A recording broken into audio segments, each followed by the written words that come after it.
UFC history. Hi, everybody. This is Jerry the King Lawler. That's right, WWE Hall of Famer. This is Jeff Damon from Deadliest Wear on Spike TV. You have tuned in and are now live listening to the three-time NWA Heavyweight Champion of the World, Scrapbound Adam Pearce, and just like you, I am also locked in. And brother, we are beyond ringside. 10, 9, 8, 7, 6, 5, 4, 3, 2, 1, liftoff.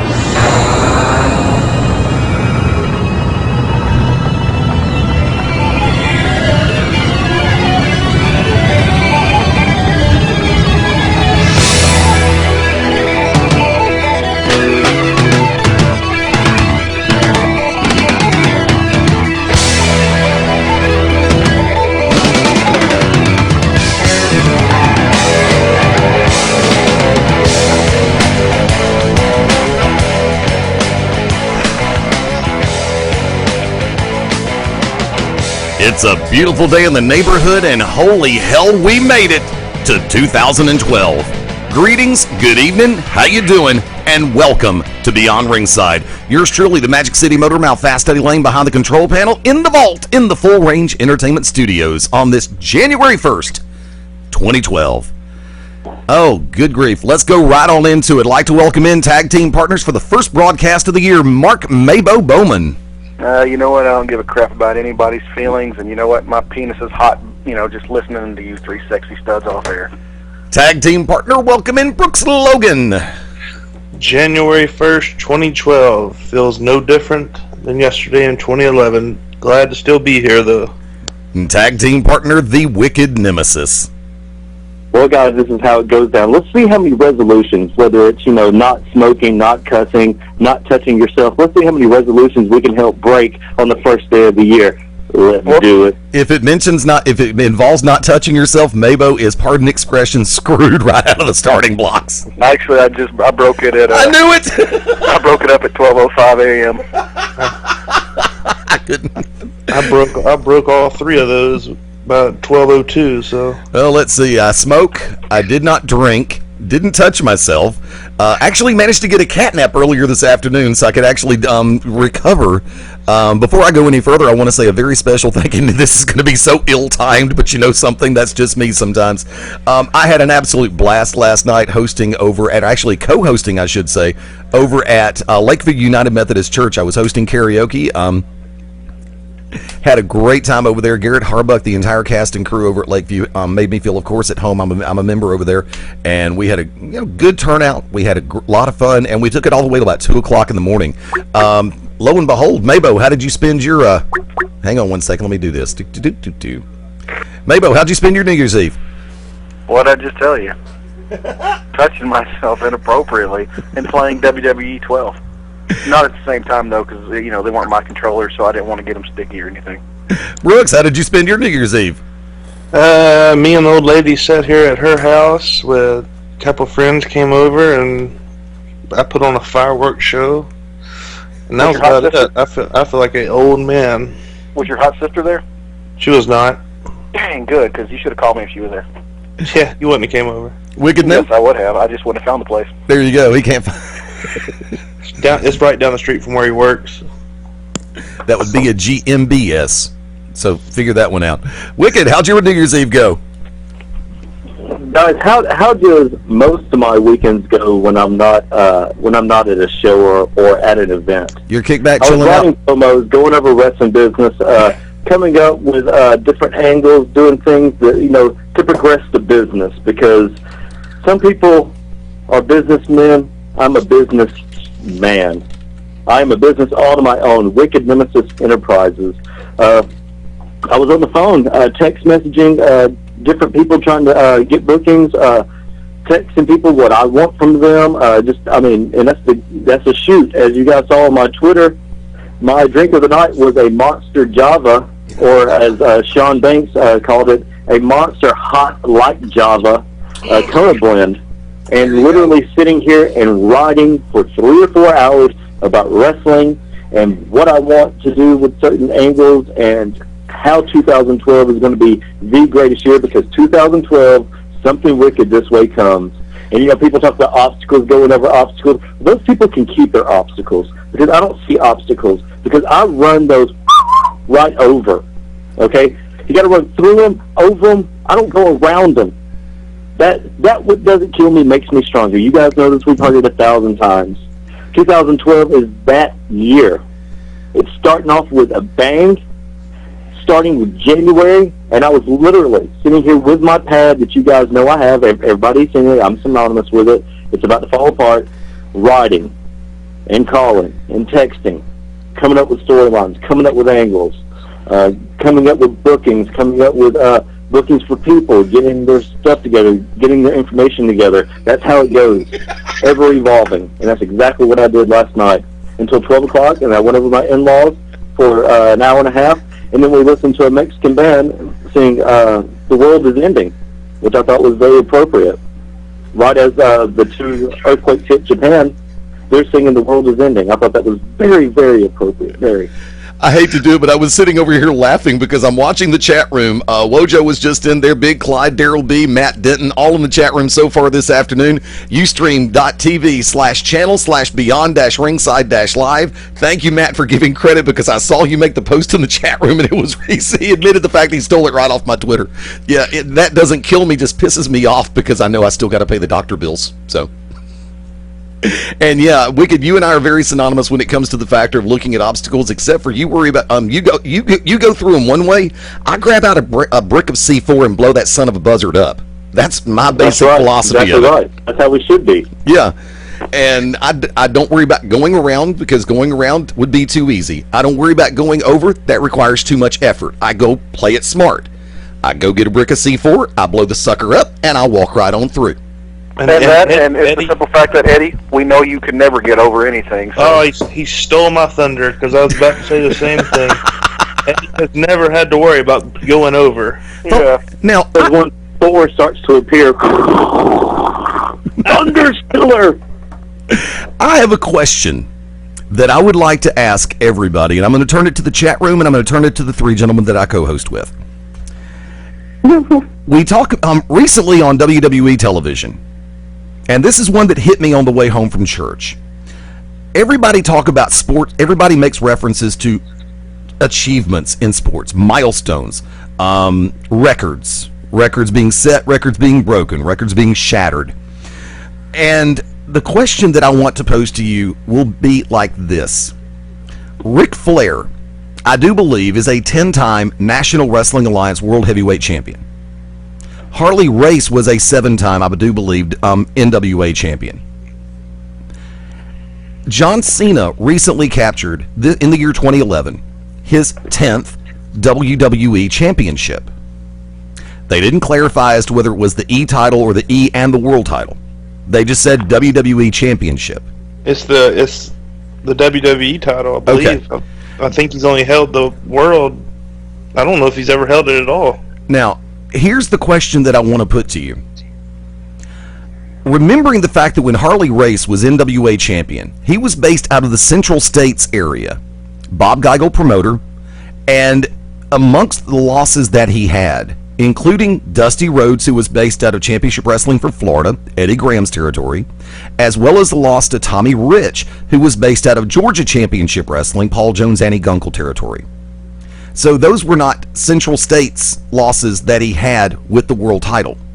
Ric Flair, one of his title losses was to David Von Erich, and Rick was based out of the Mid-Atlantic area, Jim Crockett Promotions, and Atlanta, Georgia, Jim Crockett Promotions.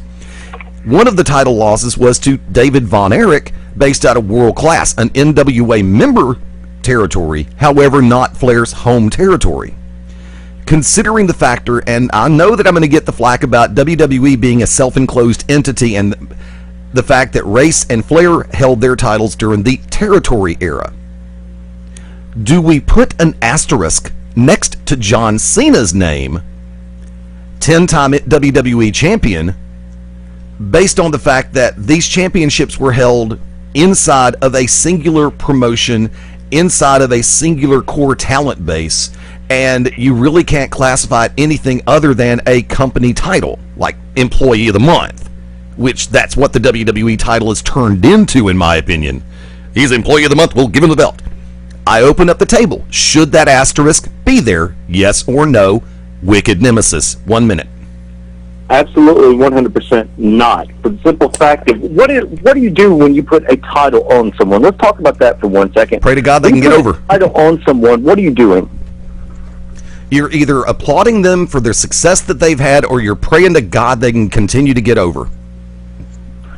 You are putting them as the face of your company. In other words, you know that they can sell enough tickets and put enough asses in seats that it means something to your company to make your company money.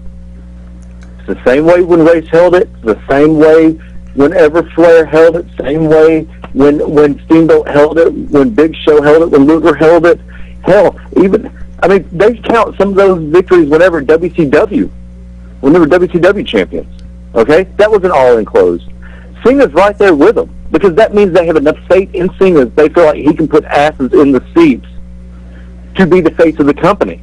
That's all it amounts to. I hate to tell you all this, but the world title and all these titles, listen to me, people. Listen to everybody. It's a work. It's a work. Okay? That's all it is. If you think because they put the title on you that I'm the greatest wrestler of all time, no, you're not. Bull crap. I tell you what, you spend 2.5 minutes alone with Orion Bishop, then you tell me, and that goes for any single entity out there. Just because you hold a title doesn't mean that you're the best of that company. That means that somebody has enough faith in you to put asses in the seats. It's all a work. Bubble Buzz 2012. Bubble Buzz 2012. Brooks Logan, come on in. Yay or nay? No way would you put an asterisk beside it, because the way I look at it is what Cena has done with the WWE being the only game in town, and him getting the belt put on him 10 times, in my opinion, is something harder.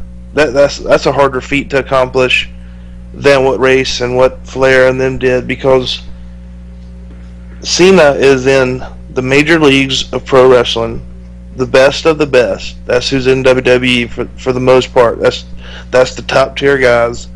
And 10 times John Cena has had the faith put in him to put the belt on him, and for him to be as that prominent for that long says something. It says that he's the best of the. He might not, like Wick said, not be the best wrestler, but to be the guy that puts asses in the seats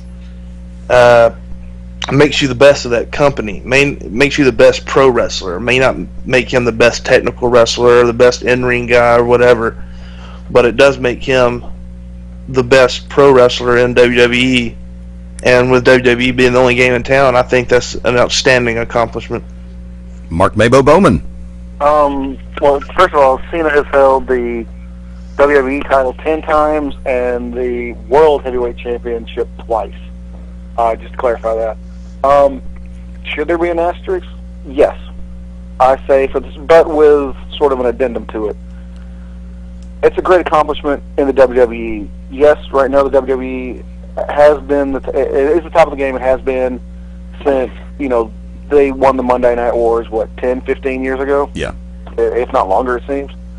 But when's the last time someone in the WWE has defended and proved themselves outside of the WWE and defended that title? Hulk Hogan in Japan. Okay, see, that's what I'm saying. Yep. So to say that he is truly a world's champion who deserves to be considered a world's champion so many times, then no, you can't really say that. Bottom line, back when it was the NWA, the board voted. Right. We put our faith behind not only our faith, but the whole NWA as a whole, not just one company, not just one group federation. We're putting the NWA as a whole. We're putting our faith behind this one person to put the belt on them to represent an entire entity, and then let's send them around the world. Mexico, Japan, the United Kingdom, correct, Canada, all these other places, and defend it there, and not just against the company, not just the company that they came from. Not just those guys that they clawed and fought and scratched their way to the top from, but against other representatives from the groups within the NWA. Let's send them over here and fight dude over here, fight dude over here. And although, look, you had companies like AAA and CMLL and all that in Mexico, and same thing with All Japan, New Japan over in Japan. Even though they weren't straight up NWA affiliates, they still had their ties and everything. So let's see if our guy stacks up against their best guy. You can't do that right now. You can't put Cena or whomever against top guy in Japan, top guy in Mexico, because WWE's not going to do that. But with that said, and those are all good points, but you can't hold that against John Cena. Well, I'm not holding them against John Cena, but I'm saying anybody, and I mean, this really, honestly, this goes from anybody. This is not just John Cena, but this even, God forbid, I hate to say it, against CM Punk, against Taker, against Triple H, since the WWE or WWF at the time became an entity unto itself and severed all ties with other companies as far as defending their main title, or any of their titles really, worldwide against the best of the rest, then none of those should be considered legitimate. You could say it was a world champion, but they're not truly a world champion. But that's nobody's fault. But those who, the dissolution of the territory leagues. Or the territories. There is a territory league out on the West Coast right now. Yeah. No. One thing I want to say really quick, the reason why that doesn't happen is because if you were to take somebody like Cena, hell, even CM Punk or Ziggler, one of these guys is just a wrestler, and were to put them over in another champion or in another, let's say, Australia, well, they would bring out their best guy, their best wrestler, and he would tear them apart. Because then what it was is then they would then say, well, I'm the world champion, I'm the WWE champion. Then you have to integrate that guy into your system because he just beat your champion. If not, you would put the belts on William Regal, Daniel Bryan, and Big Show, and then send those guys over there because those are the only ones that nobody can legitimately beat. Those three are the best. I'm sorry, the Big Show. If you put the belt on the Big Show and you put the Big Show, and I don't give a crap where, the Big Show would be the one guy, and William Regal, and for that matter, Daniel Bryan, and I could say that you could put a title on, put them in any territory, and I guarantee you nobody's taking the belt off of them. You say what you want to about the Big Show. The man is the only man to ever hold every heavyweight championship there is besides the AWA. He held WCW, Yep. WWE, Yep. the World, and everything else he possibly could. The ECW. He has held ECW, yes. Yeah, I mean, the man's done that. He's the only person to do it. That title reign lasted just seconds because Daniel Bryan cashed him in. The Big Show would knock somebody out for real. Forget that big punch that he's not. He is a guy. He would knock the crap out of somebody, and that's the only type of people that you'd be able to send over to there. That's the reason why, because nobody would be able to just have a good wrestling match. They would put some shooter or some hooker in there to legitimately harm and steal the title, because that used to happen in the NWA. Yep. That's another reason why you don't have real wrestlers defending the title, such as Nick Bockwinkel, Ric Flair, Harley Race, because those are the type of guys that you could put the title on and put them over there, and when they put the best guy, if they happen to put a shooter in there, those guys could hold their own. That's why you had the champions you did at the time. But those guys were also the badasses. Those are the ones that people wanted to wrestle. And if you notice, a lot of times when the heels would come, Nick Bockwinkel defended the title for like 13 years everywhere. It's because the man was a hooker. He could do what he wanted to in the ring to anybody. Yep. And if he felt like that your local champion was good enough, he would do the old Adam Pearce thing. Drop it. And Adam Pearce, I'll give it to him. The man defends the NWA title everywhere he goes. I was going there next. But it's the same finish. The local hero, the ref takes a bump, local hero gets the 1, 2, 3 to say, oh, or he gets the 1, 2, 3, and then it's like, no, reverse decision, something happened. And I understand that. But the reason why WWE can't do this is because they would end up losing the title legitimately because somebody would hurt them and steal the title for real. Okay, lunch pail note and question. Bigger accomplishment in this day and time, John Cena winning his 10th or Scrap Iron Adam Pearce winning his 4th NWA Championship. Don't have to say why. Which one's better? Mabo. Now, are we talking amongst the average fan or amongst people in the industry? Or Personal note, your personal concept. my personal concept? Yep. I'm gonna say Adam Pearce winning his fourth, because that means the NWA as a whole decided that Scrap Iron Adam Pearce was the best face for their company and the best man to go out there and represent them in the various companies that are affiliated with the NWA. Cena winning a 10th one, you know, that's like saying, is it a bigger accomplishment that Triple H will eventually win his, 13th or 14th or 15th one? Right. To just cement his legacy. So, I mean, I'm not saying it doesn't mean anything, you know, John Cena, you know, congratulations, but it seems like, you know, sometimes when WWE can't legitimately find somebody to put the belt on to try to be the new face of the company, they toss it on Cena. Like they used to do Hogan. Exactly. Brooks Logan, your perspective. Which one's bigger? Pearce in the 4th, Cena in the 10th. Well, I take nothing away from what Adam Pearce has done, by no means. But with Cena, and like Mabel said, it's not just 10, it's 12 championships that he's held. And, yeah, like Mabel said, if they can't find a face, they throw it on him. Hogan, they did the same thing with Hogan. But what impresses me with Cena having 12 titles is the fact that he's been able to maintain that persona for that long and that many times. And in the wrestling industry, as cutthroat as it is, Yep. it's 100 times worse at WWE. You slip up and you're on Vince's bad side, you're gone. John Cena has been able to maintain the fact that he puts people in the seat, he sells his merchandise. He's a pretty damn good wrestler and has held the belt 12 times. That's impressive to me, and I'm not taking nothing away from what Adam Pearce has done, because what he did, that's special too. 4 times, 3 times, 2 times, whatever. But with Cena maintaining that level for that long is up there with Triple H doing it, and the other guy, Taker, doing it. The guys that have been there and have maintained that's impressive to me, just because of how cutthroat this business is. Okay, Wicked Nemesis. Less than a decade Cena has been in the WWE. The man built his way to the top on a white rapper gimmick.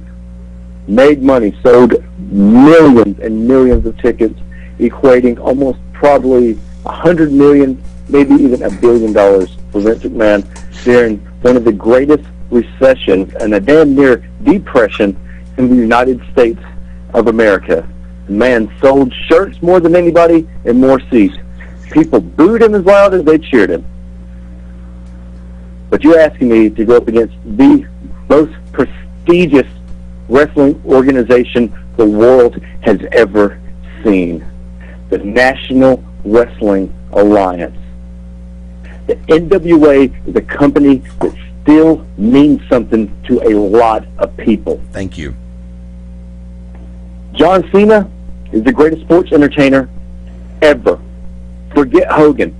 It was Cena. Cena did things that Hogan only wished he could do in such a short period of time. And Hogan used politics to keep people down like Macho Man, to keep people like Piper down, to keep people like Jake the Snake where he was.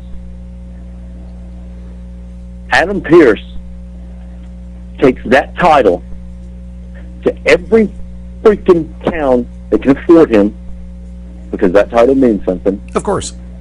and he defends it. He defends it against people like Ace Haven. He defends it against people like Kyle Matthews. Thank you. He defends it against people like Colt Cabana. 93 times. He defends it against real wrestlers, what we call workers, because there's a difference. The National Wrestling Alliance, those world championships mean they are defended across the entire freaking world. So you're giving the nod to Pearce. I just did that big build up. You son of a... Yes, of course to Pierce. Now, wait a minute. I figured you would do the same thing that Lee Corso did when it came to the Alabama-LSU game. You give the big build-up to Alabama, and then all of a sudden swerve to LSU. I was waiting on the swerve. Knowing you, I was waiting on the swerve. Oh, I can't. You're asking me to pick against the National Wrestling Alliance, and I can't do that. I would be disowned by several people if I even thought about that, and I wouldn't, because there's two titles. Now, there are two titles I always wanted to manage against: the WWE Championship and the National Wrestling Alliance Champion, a world champion of some kind. And those have always been two dreams of mine. The NWA still means something. And without going into it, you know that I managed to accomplish one of my dreams this past year, and I'm very thankful for that opportunity. But we're looking at situations in place. Cena versus Pierce. Cena 10 versus Pierce 4. To have been put the belt on in one company, singular entity company, 10 times is a tremendous accomplishment. No, there should not be an asterisk there. I put that one out there for sheer speculation on everybody's part. But it did seem like, and it still seems like a legitimate question that people who have a clue would ask. Should there be an asterisk there? Will the historians look back over time and say, well, that wasn't done in the territory era, so guess what? That was done in one company, under one roof, under one owner. Guess what? Click. Okay, yeah, we'll put an asterisk there. However, as Wicked elaborated, and I think I think all the crew has said, and I'm going to expatiate on this. The National Wrestling Alliance, the oldest and largest governing body in professional wrestling, not sports entertainment, but pro wrestling, known the world over, wrestling for the people. To have the main strap, Sweet Charlotte, the 10 pounds of gold, whatever you want to call it, placed over your shoulder, in your hands, around your waist, on your desk, whatever you want to say, is, in my book, a higher accomplishment. Because as Wicked just laid out there, one weekend Pierce can be in NWA Championship Wrestling from Hollywood defending against Joey Ryan or Colt Cabana. He could be at NWA Houston defending against Lance Hoyt. He could be at NWA Pro South and defending against Ace Haven, or Rampage Pro Wrestling out of Warner Robins, Georgia, defending against Kyle Matthews. Those are 4 different people from 4 different areas who have 4 different backgrounds in this business and experience levels. So to be able to step up to those challenges, not just on a Monday night or a Thursday night or a Friday night or a Saturday night house show, but to do that almost every night of the week that he has booked, to defend that championship, to me is a bigger accomplishment to have that 4th one come to you than it is for Cena in a singular company to have it 10 times. With all due respect, I know I'm going to catch flack for that, but you know something? I don't get paid by any organization other than one in particular, and I'll cover that during the 7 o'clock hour, 7 Central, 8 Eastern. We are going to go to the top of the hour break from this point. When we come back, we are scheduled to be joined by Leanne Engel and Angie Davis from the Alabama Championship Wrestling Organization, and we will be back on the initial episode of 2012. This is Beyond Ringside. Hey everyone, my name is Bryce Rensburg. I'm the Chikara Senior Official, and wherever I am in the world, be it on the phone or the internet, there's no place I'd rather be than locked in to Beyond Ringside. 8. I deliver your Sunday paper every week. 7. We work on the same floor. 1 in 8 Americans is struggling with hunger. 6. Our kids walk to school together every day, including millions of children and seniors. 5. We chat in the elevator at work sometimes. 4. I'm your cashier at the grocery store. Who's the 1 in 8 in your life that needs help? You can make a difference through Feeding America at feedingamerica.org/1in8. A public service announcement brought to you by Feeding America and the Ad Council. Yo, what's up? It's Coolio with the Flow, a.k.a. the Ghetto Gourmet, and you locked in to Beyond Ringside. Ding, ding! Most days go by without a whole lot of surprises. But what if a disaster strikes without warning? What if life, as you know it, has completely turned on its head? Would you be prepared? Before a disaster turns your family's world upside down, be ready. Get a kit. Make a plan. Be informed. Learn how at www.ready.gov. Brought to you by the Federal Emergency Management Agency and the Ad Council. Hello everybody, this is Dirty Dutch Mantel, and you're locked into Beyond Ringside. The odds of becoming a signed artist and having 3 #1 albums? 1 in 100 million. The odds of going on to win 6 Grammy Awards? 1 in 1.4 million. The odds of this performer having a child diagnosed with autism? 1 in 110. I'm Toni Braxton, and I encourage you to learn the signs of autism at autismspeaks.org. Autism Speaks. It's time to listen. Brought to you by Autism Speaks and the Ad Council. This is Ben Masters locking it down with Beyond Ringside. Don't miss it. Be there.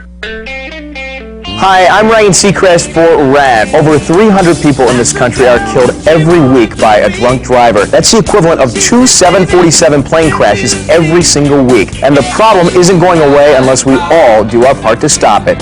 So if you see someone who's about to drive after drinking, get the keys. Don't leave it up to anyone else. Friends don't let friends drive drunk. A public service announcement brought to you by RAD, the National Association of Broadcasters, and the Ad Council.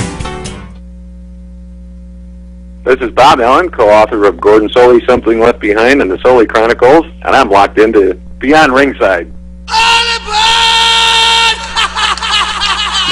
Hi, this is Ozzy Osbourne. For many years, you know, I've had a drink problem, and I'm trying to battle that problem every single day. But one thing I don't do, I don't drive my car when I'm drinking. I get someone to drive me. Do not drink and drive. It's the stupidest thing. If you drink, just don't drive.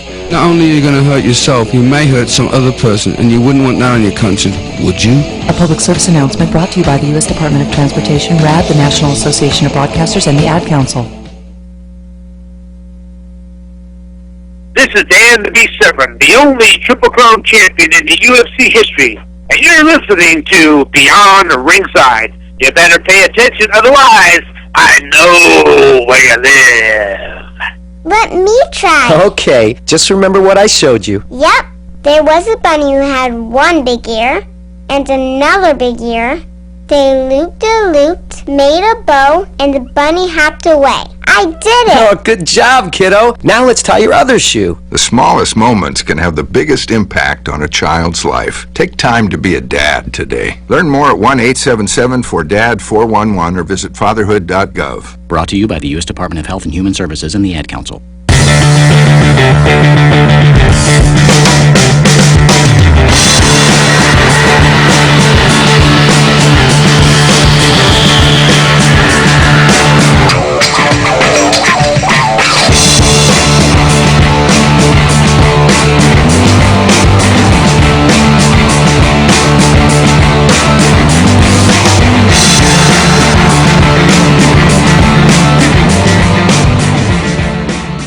When planning your next party or special event, insist on the best. Full Range Entertainment is a professional entertainment company providing a full range of services. From professional disc jockeys and MCs to catering and photography, when the details of your special day must be perfect, call us first. Wedding receptions, corporate parties, school functions, birthday celebrations, and more.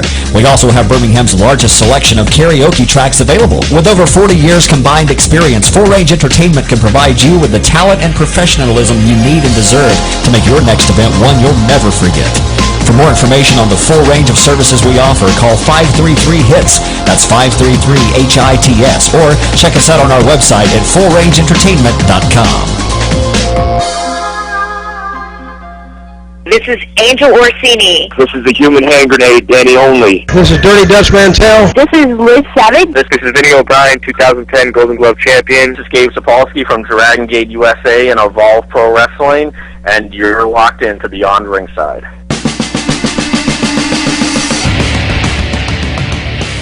Welcome to the original Rock and Wrestling Radio Show. Welcome to Beyond Ringside, your source for wrestling, MMA, and boxing in the Southeast. To contact the Ringside Roundtable of Beyond Ringside, email them at beyondringside@gmail.com. And now, your host for Beyond Ringside, the man, no myth, all legend, Fast Eddie Lane. Live from the vault in the Full Range Entertainment Studios in Birmingham, Alabama, this is Beyond Ringside. Thank you to Mike Macaroni, the cheesiest announcer in the business. Always a pleasure to hear your voice on this first installment of 2012. Happy New Year to everybody around the world. Let's hope it's a great one. We're doing our part. Fast Eddie Lane behind the control panel, welcoming in tag team partners, the Wicked Nemesis. Yes, it's time. It's 2012. It's the end of the world As we know it. And I feel fine. Brooks Logan, come on in. Well, I'm excited for this next segment because it's a brand new year and it may be the last one ever. And I hope to go out being in attendance of a breath of fresh air and pro wrestling in the state of Alabama. Mark Mabo Bowman, how you doing? I just teabagged your pancakes, Eddie. What you gonna do about it? Nothing. Boom! Thank you, Mrs. Butterworth. And like to welcome in a very special guest at this time, representing Alabama Championship Wrestling, Leanne Engel. How you doing tonight? I'm doing good, guys. How are y'all? It's been a great year so far. Of course, I'm only approximately 14 hours coherent into it. 2 hours sleep will do that to somebody. It will, every time. It really will. Now, you have got an event coming up this coming Saturday night in our home market of Alabama, up in the Carbon Hill area, right? I do. We've got Alabama Championship Wrestling coming to Carbon Hill. We're going to be at the Carbon Hill Community Center January 7th. Our door time is going to open up at 7 p.m. Our bell time is at 8 p.m. We've got a great show lined up. Hey, Wicked Nemesis, come on over. Well, actually, let's start from the beginning. How did ACW start off? What were the origins of Alabama Championship Wrestling? ACW started actually with my brother. My brother was good friends with a man named Kenny Valentine, who was a wrestler, who wrestled with the infamous Mike Jackson. And Mike and Kenny had done several shows together, and my brother had started into the wrestling with him, and Kenny was killed. And my brother had contacted Mike about Kenny getting killed, just informing him of that. And from there, a friendship grew, and on Thanksgiving 2010, ACW come about, and we had our first show here in Carbon Hill, which is our hometown. This is where we're from. And I got into wrestling with my brother. It was a family event, and it just grew from there. Okay, so after, this happened, did you decide that, hey, we're going to start bringing in more guys? Did people start to come to you? Did you get them through Mike Jackson? Because I know Mike Jackson is synonymous with bringing in guys that he likes. Is that how the talent roster kind of come to be about? Well, we had a big problem with Mike Jackson booking with us. Mike had issues booking with anybody that would draw more than him, that would go over more than him. The last show that we done with Mike Jackson was in November of last year. We had in Demolition Axe Bill Eadie, who is, of course, a wonderful, wonderful man. Mike Jackson just belated this man to the point that he left before our show was over. He never talked to anybody, never said anything, just specifically left the building before we even knew he was gone. It was at that point that I said I was done working with Mike Jackson. He was not bringing in the talent we needed. He was definitely not helping ACW to grow to where we need to go. We're talking over a year in business here. We should be so much further than what we are now. And it was either Mike Jackson go or I was to go. So that was a hands down. Of course, Mike Jackson went. And so now we're trying to take ACW to the next step and make this a wrestling company that it needs to be. Okay, now you and I met at the last show. Describe to us, because there have been several, several different points of view of how the last show went. If you will give us a date on the show, because it kind of slips in my mind, and I apologize. Tell us how that show went. Okay, the last show was in Double Springs, Alabama. We run Carbon Hill Jackson, Double Springs. It was December 10th, of course, 2011. After getting rid of Mike Jackson, I was working with a new booker that did not go over well. I don't know if there was just a lot of miscommunications there or what, but the show was booked. My booker didn't show up. Things went bad, terribly bad. We had the Necro Butcher, who was booked to come, who didn't show up. Danny Horn, we had Damon Taz, Joey Sartain, the Gentlemen's Club, Danny Demon Master Sims, Antonio Garza. We had the Congolese Nightmare, Big Clyde, Michael Hirsch, and Joey Kidman. Fairly good lineup. But like I said, the show went bad, very bad. And like I said, we're taking it as a hard lesson learned and growing from there and moving on. Now this upcoming show. You've had a month to regroup, yes, kind of to get your bearings back together. If you will, tell us about some of the guys that are on this show. For those that haven't seen it on Twitter and seen the repost by Damon Taz and Joey Sartain and myself and Angie Davis, tell us, if you will, about some of those guys. Okay, we've got the California Beach Boy coming back. It's been probably a year or so since ACW has had him here. We've got Pretty Boy Floyd. We've got our tag team champions Damon Taz and Joey Sartain coming back, going against Johnny Slaughter and Yoshira. We have Cody Wyndham versus the Iceman. We have Big Clyde against Plain White Trash. We've got Skidmark against Chris Knox. Wow, I'm sorry, I was just listening to some of the names that were killing out there. Did you say the Plain White Keys? The Plain White Keys, is that what you said? No, the Plain White Trash. Oh, the Plain White Trash. Oh, I apologize. They kind of... Yeah, I didn't name them. Obviously, I hope not. We don't want to call him like Garbage Heap or anything, but that name just kind of stuck out in my mind a little bit. Hold on. That name stuck out in Skidmark, didn't it? Exactly. My next one. That was my next one. My next topic was Skidmark. No, wait. I have to do this. Wicked, tell the truth. The reason why you thought it was Plain White Tees is because you were having flashbacks to that night in the karaoke bar. Lord have mercy, that is the lineup. Now I noticed that you have some matchups. If we can just take 1 second before I open up the table. I was looking at Joey Sartain and Damon Taz usually don't tag together, but they are your tag team champions, correct? That's correct. They usually don't tag team together. Have they tagged any time there at your show before? Is this the first time where the belts just kind of handed to them, or did they win the titles against someone?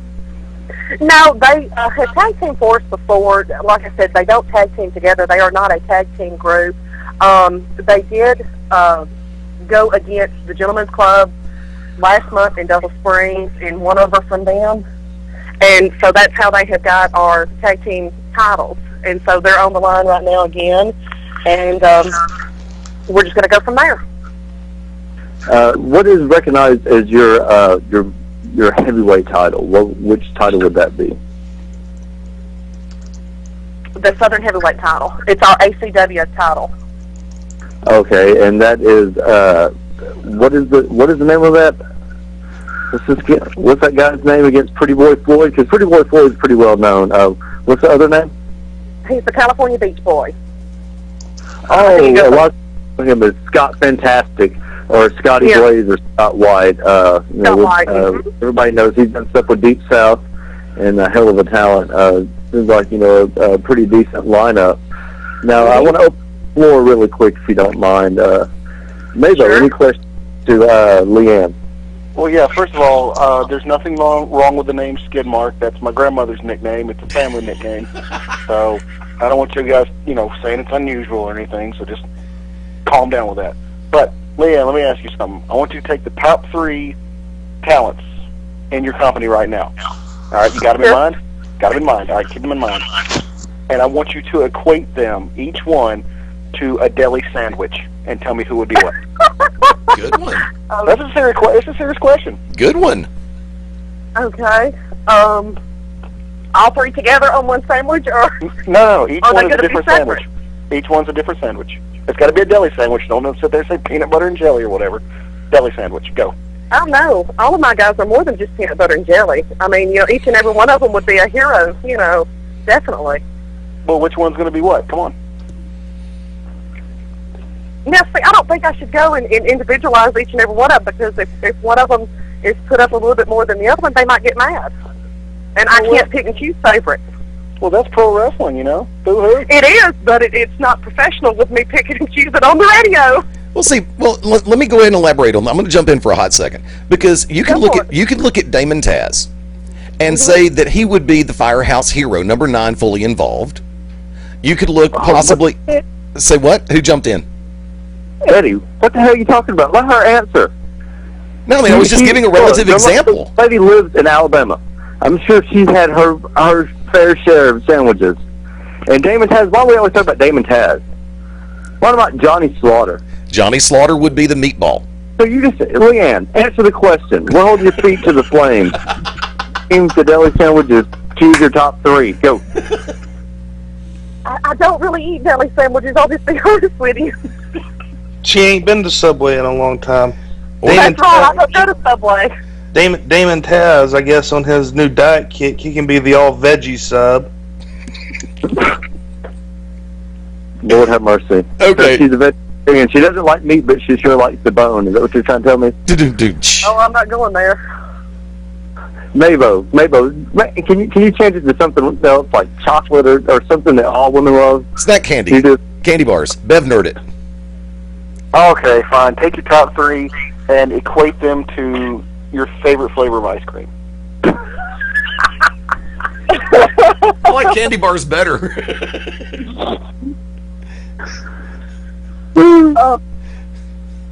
Here, I'll start you off. The Gentleman's Club, they are sexual chocolate ice cream. Okay. I So heard you crickets. normally look at all the guys sexually like that? I mean, I'm just saying. Damon Taz is vanilla. Yeah. With some green in it. Damon would be more like Rocky Road. Uh-oh, Rocky Road, I knew it. I knew that was coming. What about Johnny Slaughter? What about Slaughter?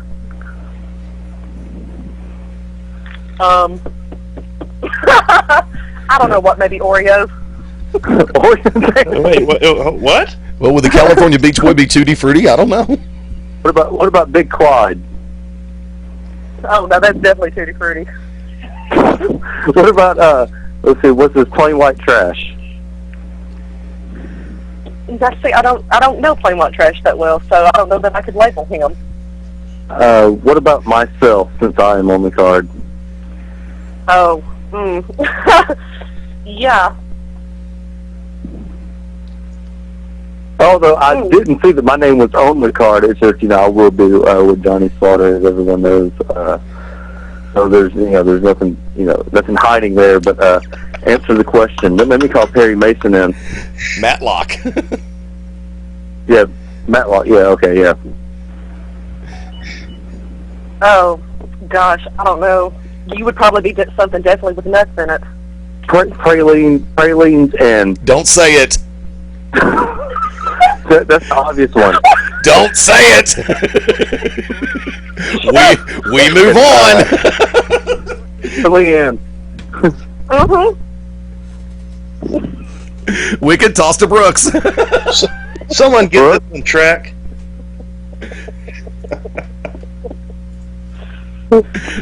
Brooks, it's on you. Come on in. No, Brooks, you don't come on in. We're good. Wow. I hope you don't say that. Hope you don't say that to me and the crew at the show. What kind of ice cream would Mike Jackson? No. He would be the kind that you find in the very back of the freezer that's all molded and frostbitten and that's not worth throwing out. Been there for 30 years, sitting there doing the same thing over and over again. Yes. Stealing all the flavor from the other food in there. Taking up space that doesn't need space. I'll fix that in post. We move on. Oh, gee. See, too much censorship going on around here. Like I said at the beginning of the segment, ACW, and I'm just now getting acquainted with ACW. I just pretty much found out about them, and I'm very excited for the 7th of January to come around. Big time show. Can't wait to be in Carbon Hill. Hope to bring a whole lot of people and have a whole lot of good time. It's a breath of fresh air to see somebody new doing something new in this area. It's long overdue. I know you've taken some lumps here lately. You've things hadn't gone quite your way, and just want to tell you to hang in there and don't give up, because I'm pretty sure with the stuff you probably had to deal with, you probably just wanted to give this stuff all together. I had the unfortunate pleasure of having to book a show for a tornado relief effort, and it almost ruined me from the sport of wrestling. So I just want to tell you to hang in there and keep your head up. Don't give up. If this is what you like to do, then keep doing it. Well, thank you. I appreciate that. Wrestling is definitely something I like to be involved in. I definitely love it. We've got some great guys that come out and work with us. I have met some fantastic people. I have met some not so fantastic people. But, yes, definitely want to bring something new to the show and, bring something different to wrestling in this area and try to wean out some of those that are bringing a bad name to the sport. Okay, really quick, Eddie. That would be me. Is there any way that you're going to work in the Ohio State Fairgrounds show? No. Let me know now. No, but I do understand that there is going to be a very special autograph signing party at the Jasper Mall Friday, January the 6th, 4 p.m. until 8 with the Stars of Alabama Championship Wrestling. Right, Leanne? That's absolutely correct. And again, Saturday. We'll be back there Saturday selling tickets, selling advance tickets for the show, and signing autographs that day also. Okay. Now, are you going to have all the stars of ACW coming out on both days, or are you going to have different stars on different days, or have you already gotten that far? Well, we're waiting still to hear back from a few. We know Big Clyde is going to be there Friday and Saturday both. We hope to have some different ones out there Saturday. But like I said, we're still waiting, of course, to confer on schedule and everything. So we hope to have that posted. Okay. Now, the ticket prices for the event are going to be what? Advance tickets are $8. If you purchase them at the door, they're $10. Children 5 and under are free. Okay. Now, how can people get tickets in advance? You can either purchase them by reserving them online on Facebook at our Alabama Championship Wrestling page, or you can get in contact with Big Clyde at 205-388-5925. You can get in touch with Angie Davis at 205-471-9040. Or you can get in touch with me at 205-300-5196. Wicked Nemesis, come on back. Man, I cannot believe you just put your numbers out there. That is fantastic. Okay, that is hilarious. I'm sorry. I've seen this happen before, and it never goes good. But yeah, it probably won't. A lot of people don't know. You're talking to three of the guys that are the most integral part of stuff that goes on in the state of Alabama. Mabo used to run all the shows. Eddie is the greatest announcer, and Brooks brings the thunder. Now, you have my word, Brooks. There was some uneasiness, that there may be some problems at the show with some rowdy fans, those hooligans you hang out with that like to do tornado benefits, and do stuff that hooligans like to do. But it will be civil, am I correct? Because I hope you all get drunk beforehand. Well, let's not say that, Afterwards. Do not drink and drive. But you might spill your drink. But, Brooks, am I correct? You guys are not going to start fist fighting? Absolutely not.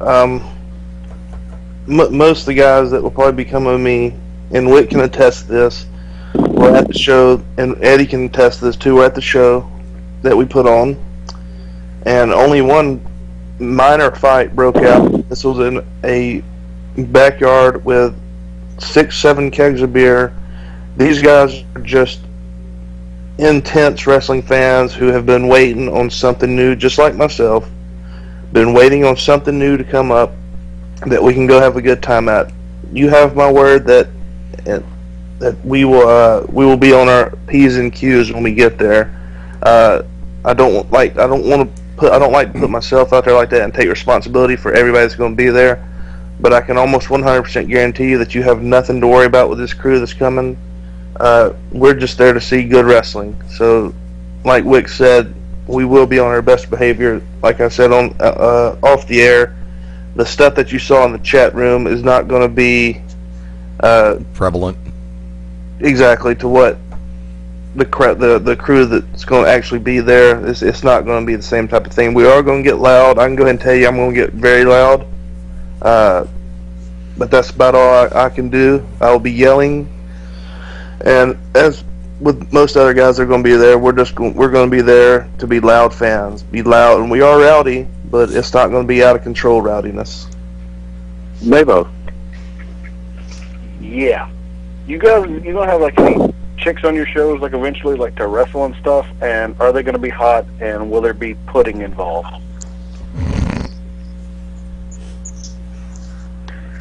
Yes, we're planning on to have women in our shows. The pudding, that's kind of iffy. You know, I don't want to have to clean that up afterwards. If you're willing to come clean it up, we can check into pudding.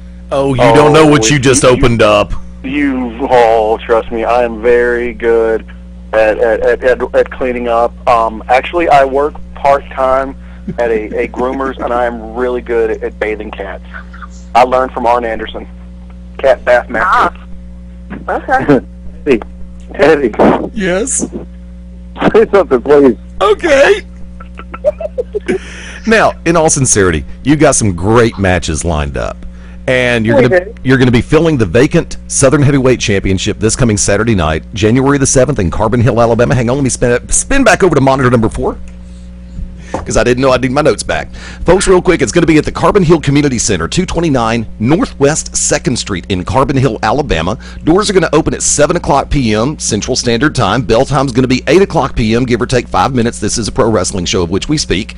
Remember, as earlier stated, on Saturday, Jan 7, you've also got a double shot, so to speak, because a lot of the stars of ACW are going to be appearing at a very special autograph signing at the Jasper Mall, 9 a.m. until 6 p.m. Talent's going to be rotating in and out throughout the day. Now, of course, everybody, a lot of people already know how to find you personally on this wonderful thing called Facebook. Give us an idea where you can track everybody down, or Alabama Championship Wrestling down on the social networks: Twitter, Facebook.com, LinkedIn. Well, we are personally on Facebook, and a lot of our guys are on Facebook too. Just go up there and type in their names. I know there's some on Twitter. Their actual addresses, I really don't know. Sorry. I know your friend Angie's on Twitter. I just found her the other day. Yeah, Angie's on Twitter. Run. See, no, here's the thing that I tell everybody when it comes to the social networks. Facebook, a lot of people have a tendency to maintain a level of decorum. Twitter, I tell people, if you're going to follow me at Fast Eddie Lane, follow at your own risk. Same thing that Wicked Nemesis, Brooks Logan, and Mark Bowman always say. Now, I'm gonna take the focus away from the company and bring it to you personally. You made the reference to having been a wrestling fan for a certain period, especially when it was a family thing. How far do you go back being a fan, in particular, of professional wrestling? I mean, does it go back before the family, or does it start there? Oh yeah, of course. I can remember when I was just barely big enough to remember wrestling, sitting watching wrestling with my father, and my brother. As far back as that goes. But I've always been a fan of wrestling. As far as being involved in it, that's just been over the last year or so. But I've always been a big fan of wrestling. Now, growing up, who would you say some of your major, now not necessarily promoting style, because I know a lot of people don't really follow the promotions and the business side of it until they get, past 21, 22, and then start realizing, hey, this could actually be fun to do. But as far as it goes, your favorite stars in the pro wrestling business over the years? One of my favorites always was Dusty Rhodes. I always enjoyed watching Dusty Rhodes wrestle. Okay. Would it be because of the, he's always had more of a street style that he could communicate well with everybody, regardless of whether or not they were a Harvard graduate or had the IQ of dried wallpaper paste, or was it just a charisma? Exactly. Yeah. Exactly. He reached everybody on every level. Now, coming back to the focus for a second, to the card, you have a very volatile situation in play with the Southern Tag Team titles. It's public knowledge that Damon Taz and Joey Sartain normally do not tag together. And then you're adding in a very combustible element in Johnny Slaughter, not to mention a more of, I would call him probably one of the better international hitmen I've seen in the business, and that would be Yashira. Do you think that one ring can possibly contain all four of these men, much less in a tag team circumstance? Probably not, but that's going to be the great part of it, is to see, where they can take this and how far, we can go with this. Now, every promoter with whom we've spoken, and we've had promoters from all over the country and from all over this country and from different countries come on. You know, we always know that the main match is going to be the championship title match. And for this one, it's going to be the vacated Southern Heavyweight title, the California Beach Boy and Pretty Boy Floyd. Now, not slanting toward any other talent that is on the card, I'm going to ask you a personal perspective question. Other than the main event, as a wrestling fan, as separating that from the promotion side of you, which match do you think has the possibility to just out and out steal the show, knowing the fact that all 5 matches are going to be solid matches? Most fans in the state of Alabama and the southeastern U.S. are going to recognize these names, so there's no doubt about the fact that you're bringing in quality talent. But from a fan perspective, from you being a fan, which match do you think has the best possibility of stealing the show? Oh, definitely the tag team match is going to steal the show. Okay. Wicked, come on in one more time. Well, I just want to know one more thing is why my name isn't on the poster. I should be on the poster. He'll be a part of the tag. I'm so sorry. I will put you on there just as soon as I can. That was just a mere oversight. You know, I think that was Angie's oversight. You know, I give her this information and said, here, this is what needs to be done with it, and you need to be doing it, and I think she dropped the ball there. Ooh, she's throwing Angie under the bus. It was a direct blow to my ego, to my pralines and penis ice cream flavor. It's just... Don't you just hate when that happens? Unacceptable. Unacceptable. I'm talking Well, about... I'll tell you what, you can take it up with her, okay? Oh, I will, believe me. Because come January 7th, those tag team titles are coming home to Johnny Slaughter and Yoshira. Yoshitatsu or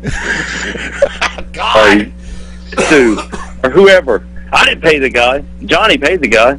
Johnny paid him to come in. I could care less. I think Johnny can win it by himself. I got a question about this tag team championship situation. I'm over here in the chat room, and the G Club, the Gentleman's Club. I don't know which one of them it is that's posted in here, but with a name like the Gentleman's Club, I'm already going to be following these guys tenfold now that I see that they are the Gentleman's Club. But the guy posted in here says that the Gentleman's Club beat Damon Taz and Sartain at the last show, and I didn't have the pleasure of being at the last show, but he's saying they won that match.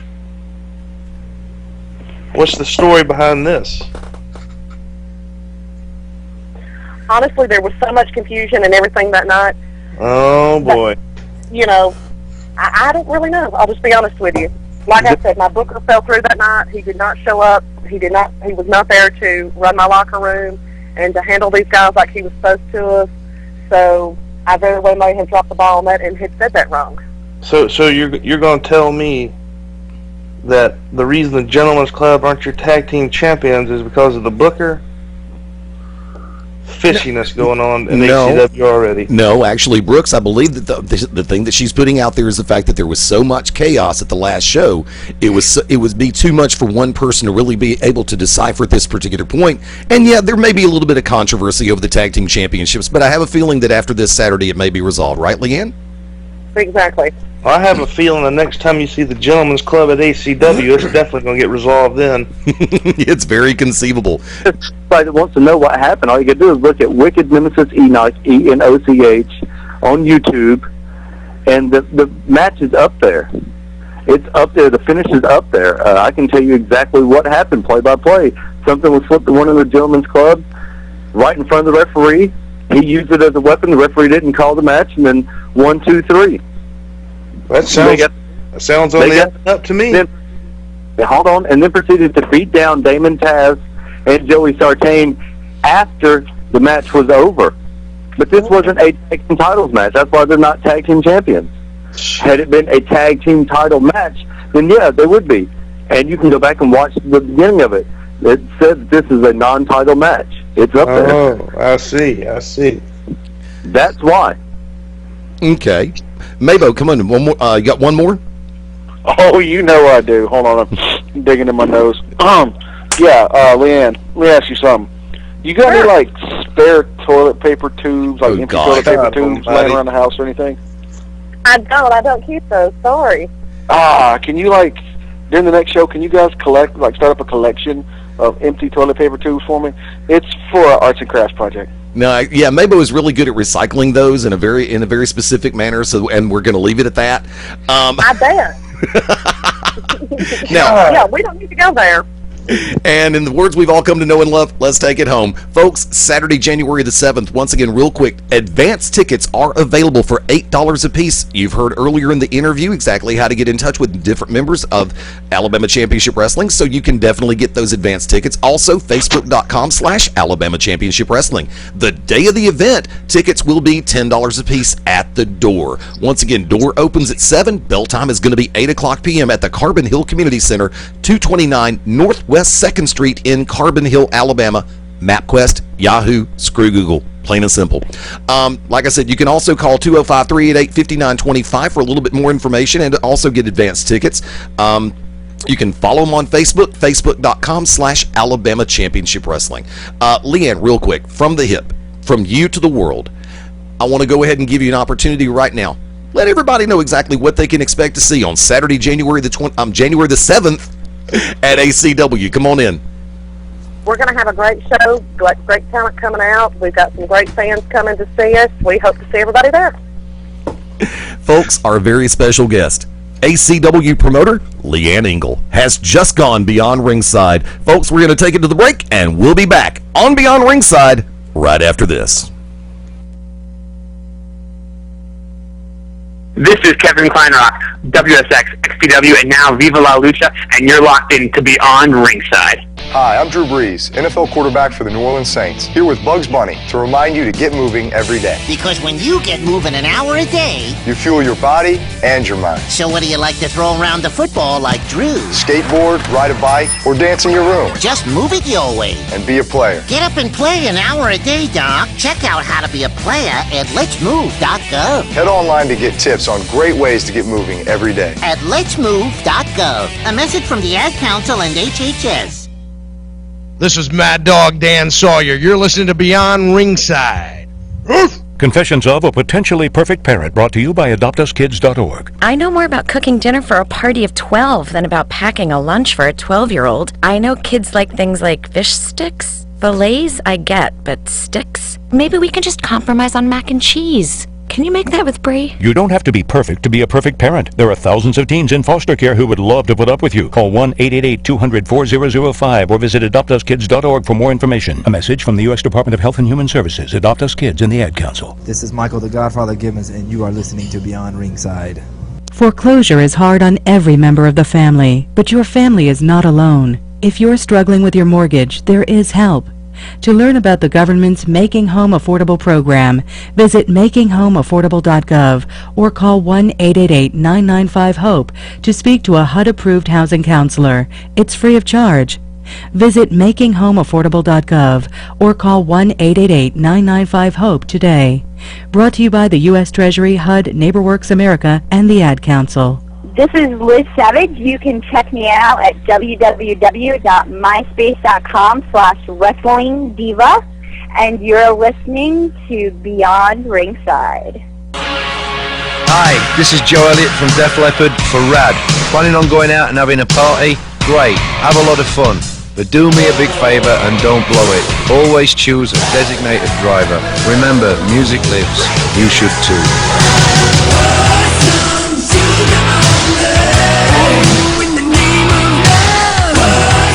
A public service message brought to you by the U.S. Department of Transportation, RAD, the National Association of Broadcasters, and the Ad Council. This is Dale the Demon Torborg, and you're locked in to Beyond Ringside.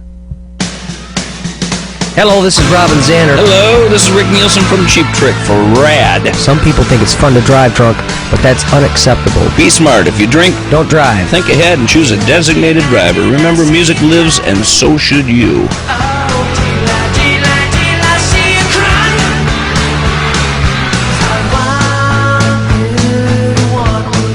A public service message brought to you by the U.S. Department of Transportation, RAD, the National Association of Broadcasters, and the Ad Council. You have tuned in and are now live listening to the 3-time NWA Heavyweight Champion of the World, Scrap Iron Adam Pearce. And just like you, I am also locked in. And brother, we are beyond ringside.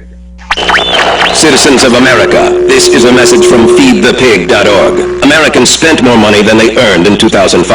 This is the first negative savings rate in the U.S. since the Great Depression. America, we must start feeding the pig. On the 1st and the 15th, we must pay ourselves before we pay anyone or anything. We must make a budget. Even consider cutting up a credit card. Log on to feedthepig.org today. Find the benefits of saving for every stage of life. Brought to you by the American Institute of Certified Public Accountants and the Ad Council. This is Jeff Damon from Deadliest Wear on Spike TV. Hit me up on my website at www.jeffdamon.com. You're locked in to Beyond Ringside.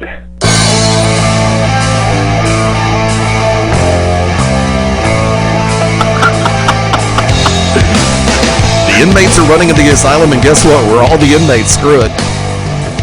Welcome back into Beyond Ringside, live on a Sunday night, January the 1st, 2012, just 18 before the top of the hour on this Sunday night edition. Fast Eddie Lane welcoming back in Brooks Logan. By the way, Brooks, how do you think it went? I thought it went great. I'm glad you waited till we got on air to ask me how. Not a problem. It was a rib, dude. Welcome back in, Wicked Nemesis. Pretty good. Pretty good. And the man who, of course, equates everything to internet porn. It just depends on whether or not it's a free site, pay site, or if you're going to get a virus a little bit later from your left hand. Mark Bowman, what's up, buddy? Just keep talking. I'm almost finished. Thanks for playing. Thank you to Leanne Hinkle for coming on from Alabama Championship Wrestling. Oh, Leanne, that was a blast. Thank you for coming on. You know, the only thing, we could have actually gone for the lightning round, and I think Leanne would have gone with it. And guess what? I think we'll do that at a later point in time. I have a feeling she'll be back with us in the very near future. You know, it has been a great year in the world of professional wrestling in more ways than one. And oh, I have a message from a friend of yours, Mabo. I have friends? Yeah, you do, actually. And he makes the comment that he thinks that you would like the Irish mayo ice cream. Yeah, you tell the little midget that I'm glad that he's got jokes, because then he can find a better job opening for Mick Foley on January 12th at the Comedy Club. We'll cover that a little bit later, too. Actually, I got a surprise coming everybody's way, but keep your eyes on the .com and the social networks, because updates are coming. Trust me, we're going to have fun. Now, we made a reference in the opening segment to Scrap Iron Adam Pearce winning his 4th NWA World Heavyweight Championship this year. There were other championships that changed hands, or additional championships that changed hands. You saw Tiffany Rocks pick up her first NWA World Women's Championship this year. Held it for a little while, and in the rematch, or in a subsequent rematch with the 2-time champion Tasha Simone has now picked up her 3rd NWA World Women's Championship. That took place on Christmas night in Lebanon, Tennessee. Go from there. You also had a brand new NWA Junior Heavyweight Champion crowned. I'm getting text messages out the yin yang real quick, so let me leave. I'll come back to those in a minute. But you have a new NWA Junior Heavyweight Champion crowned in the modern day hero Kevin Douglas. You had a changing of the guard momentarily, so to speak, with the tag team championships in the NWA, as the Usual Suspects, who very good friends of ours here on Beyond Ringside, especially Murder One. The Usual Suspects picked up their first run as World Tag Team Champions. The Dark City Fight Club regained the NWA World Heavyweight Championships, Tag Team Championships, a little bit later on down the road. I'm sorry, the text messages threw me off. Sorry about that. Hi, Josh. And all over the country, in different promotions, you had championships changing hands. And, yeah, I know. Thanks. I am working on focusing. Thank you for playing. We'll talk later, but that's a different gimmick. Thank you, Mr. Miyagi. Let's go with the factor of everybody thought that the tag team titles changed hands in ACW as a milestone, or as an accomplishment this year. Yet the championships stay with Damon Taz and Joey Sartain. Let's go with Global Championship Wrestling and the controversy that has constantly surrounded the GCW Tag Team Championships between High Definition and the Brotherhood. Mr. O'Hagan, who's been a guest here on Beyond Ringside before, Maniac O'Malley, who's been here on Beyond Ringside before. I mean, and those two teams have gone back and forth, and you've got a new team coming into GCW called the KCP. That is based out of the Georgia market. You've got situations up in NWA Pro South in Piedmont, Alabama. You've got them all the way up with Jersey All Pro Wrestling, Pro Wrestling Ohio. New champions crowned all the way across the country and around the world in professional wrestling. And tell you what, I'm going to go ahead and take a risk real quick. I'm going to go ahead and open up the line. Area code 252, you're on Beyond Ringside. What's your name and where are you calling from? I'm calling from North Carolina. Okay. What you got on your guys? You remember me, Danny? Okay. The wrestler that was from Carter County, from North Carolina? Yeah, it was called Nightmare at one time. Yeah. Yeah, how you been doing, man? Nothing much, guys. I was just asking you, what do you think about the way Bischoff's doing things in TNA? I'm going to open up the table for that one. Mabo, you take it first. Oh. There you go. Brooks. Well, my opinion on the way things have been run over there has been clearly made on this show numerous times. I think he is still riding the fame of what he did at WCW. He's still on that horse, and he can't get past the fact that he's a legend in his own mind. He did one spectacular thing. I think he did one good thing at WCW. He did something that had never been done, and he competed with Vince. But now at TNA, and he's not running that ship by himself by no means. But he's not. He I would say he's pretty much the captain of that ship, and he's not running a tight ship. He's not the Eddie. He don't run a ship like Eddie Lane does here at Beyond Ringside. I'll say that. And I think things are just too far gone at TNA. I think they have no hope of competing. If their hope was to compete with WWE, it's never going to happen. In my opinion, they can't even compete with Ring of Honor right now. Wicked Nemesis. He's done a few good things. Putting the title on Bobby Roode, is kind of iffy. It could be a good thing. You just have to see where it plays out. Bringing Gunner back was a good thing. Yes. They have one of the best pay-per-views of the year, and their heavyweight title wasn't even defended on the show. Then again, he's also hurt Impact so low that they're pulling in point whatever, where they were supposed to be pulling in at least a 0.1, or at least a 1. And they can't even pull that in. So, there's been the ups and downs, but for the most part, downs. And on a personal perspective, I'm going to say it like this. Right now, I actually watched both hours of Impact this past Thursday night on Spike TV. They look like they are in a rebuilding process. Only problem is they're not using bricks, they're using Legos. You've got some tremendous talent in Impact Wrestling, Total Nonstop Action Wrestling. Thursday nights, 9 Eastern on Spike TV. But they are being miscast and miswritten. Everything right now is probably one of the biggest cluster bangs I have ever seen in the world of sports entertainment, professional wrestling.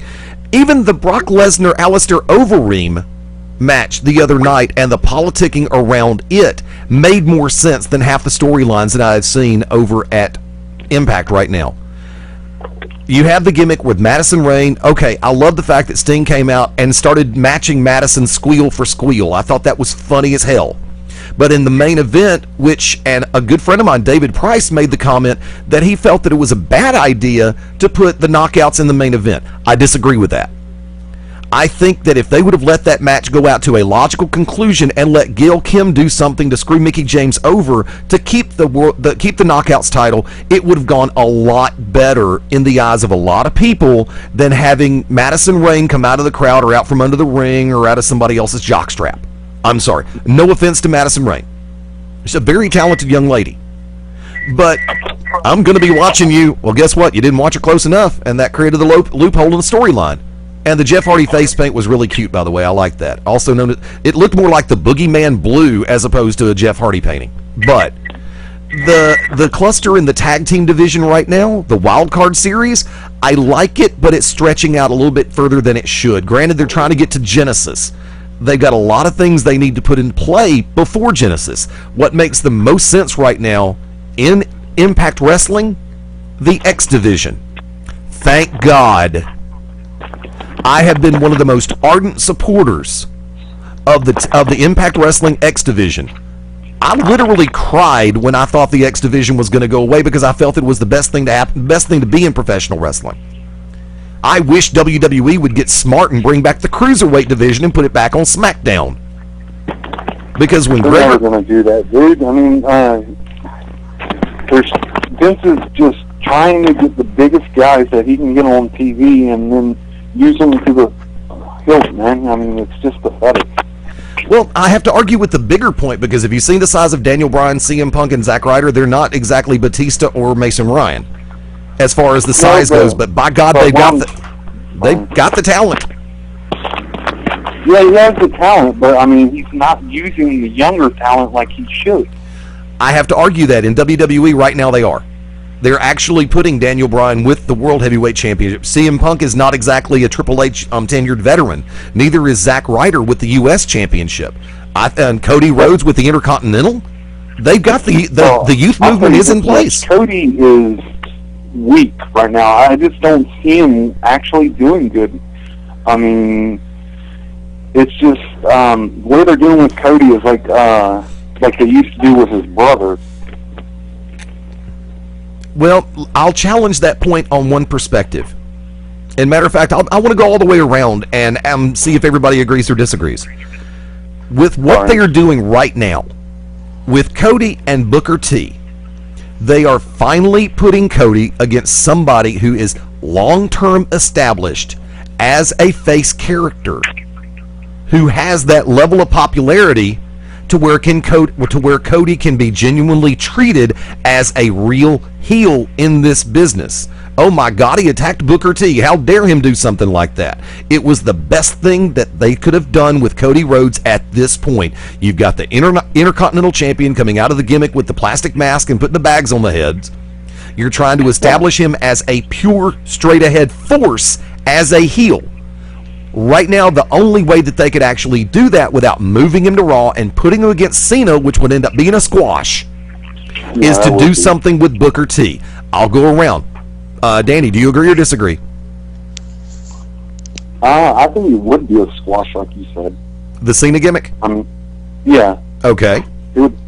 I mean, there's actually, you're kind of right. I mean, I'm just saying they should use him a lot more with the older veterans. That's what I'm trying to get at. Only problem is a lot of the veterans are either out, hurt, gone because of the wellness policy, or future endeavored. Oh yeah. I mean the youth movement in WWE is solidly in place. Tag team champions Kofi Kingston and Evan Bourne, for as often as they defend. When your most tenured person there now, Big Show, Kane. In my opinion, those are the two longest running, other than Undertaker, who's been off TV for the last few months. Big Show and Kane are your longest tenured veterans on that television broadcast. But I'll open it up. Agree or agree with the direction that I pointed out about Cody Rhodes, Mabo? Yeah, I mean, you can only put Cody against so many other people, I guess, as far as you might say his peers on the roster, of the same age group or of the same placement on the roster. So to sort of put him up against someone, I don't know if you'd say legend, because legends are, a different step, different breed, if you will. But somebody who has established themselves as a name in the business, I think it's great, and Cody can only benefit from it, and maybe move him up to that main event level, one day. Hopefully he will. Brooks Logan. I'll say this about Cody. And when he first came on the scene, I looked at this guy and I said, "Here's a skinny little twerp that will be gone in I'll give him 3 months. That's what they said about Barry Windham too. Well, and that's what I said about Cody, and he has gone above and beyond the expectations I had for him, and I'm sure there's a lot of other people did. I looked at him and I said, you know, he's got a good look. He's not, you know, an overly big guy, but he's got a decent physique. He's okay on the mic. That lisp always throws me, but he's not bad on the mic. But I looked at his dad and I looked at Dustin, and I saw I never would have thought I would put Cody in the class with them. He's as good, if not better, than Dustin, and if he keeps going the way he's going and the push he's getting, he could be right up there with his dad. And this ain't. I'm not talking no time soon. It would take years and years to get on that level, but just what he's done since he's been there is exceeded my expectations for the guy. Because I saw nothing in him, but he plays that hill roll to the T. He's as good a heel as WWE has right now going. He's one of the best they have. As far as putting him against veterans or whoever, like you said, Eddie, there's not really many veterans left for him to go against. And I think we're seeing a new movement with WWE. If you look at the champions, you got guys that created names. You got Daniel Bryan, CM Punk, who created their name on the indie level. And like I said, I think we're starting to see maybe a new, not gonna say maybe, I guess a new era in WWE, and it's gonna be for the best. It's gonna be for the good. And I think I think Cody fits right in with that. He's done a great job in the role he's been put in. Wicked Nemesis.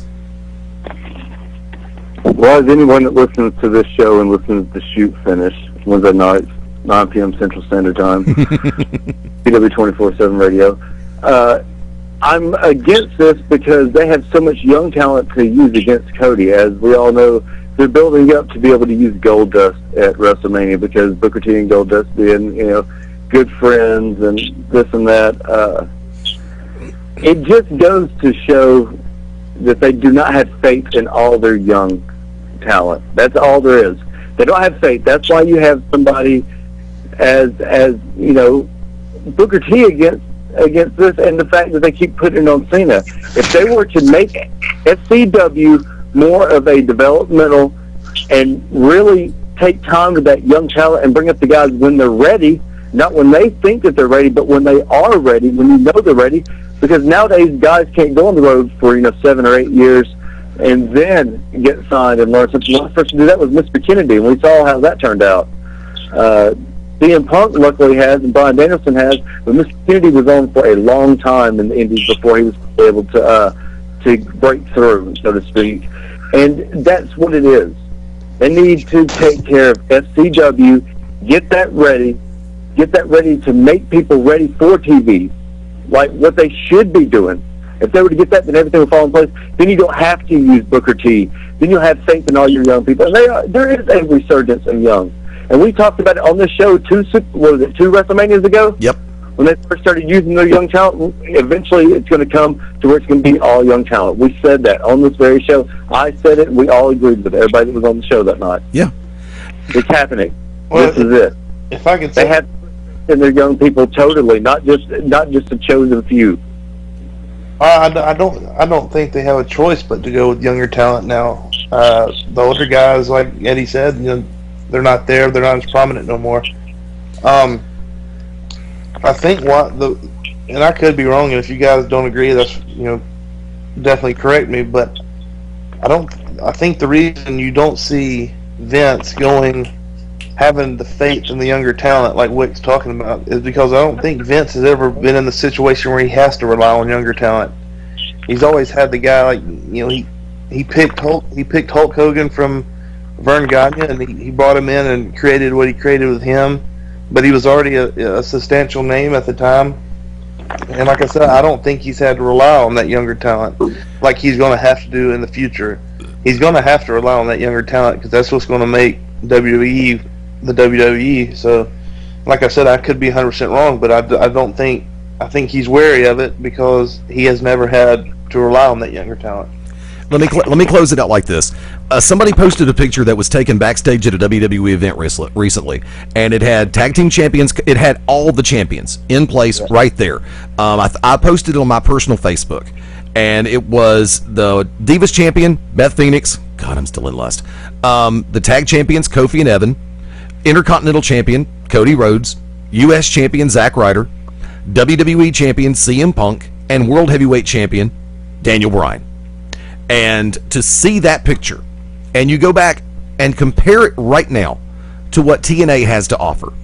Right now, they've put their main strap on Bobby Roode, which was a great move in my book. I disagree with the factor of how they did it, but the fact that they did eventually get it on him was a great swerve because they put it on Storm, then they put it on and turned Bobby Roode heel. Open notation to TNA management, Total Nonstop Action Wrestling management. It's okay to have a babyface as your primary champion. It's been done before in this business. Would you please understand that? You don't have to turn every champion that wins the belt heel. Hello, we do pay attention to this. Don't try to tell them nothing. If anybody is listening, they don't listen to any suggestions any damn way, so you're wasting your breath on that. Yeah, and like I said, in my humble opinion, the thing that makes the most sense right now in Impact Wrestling is the X Division. Austin Aries, great champion. They're bringing in fresh blood, new talent into the X Division. God, I wish they could cultivate more talent up at the A-list and really keep the tag team division going the way it should. Beer Money eventually needs to come back together. 3D's got to make one more run.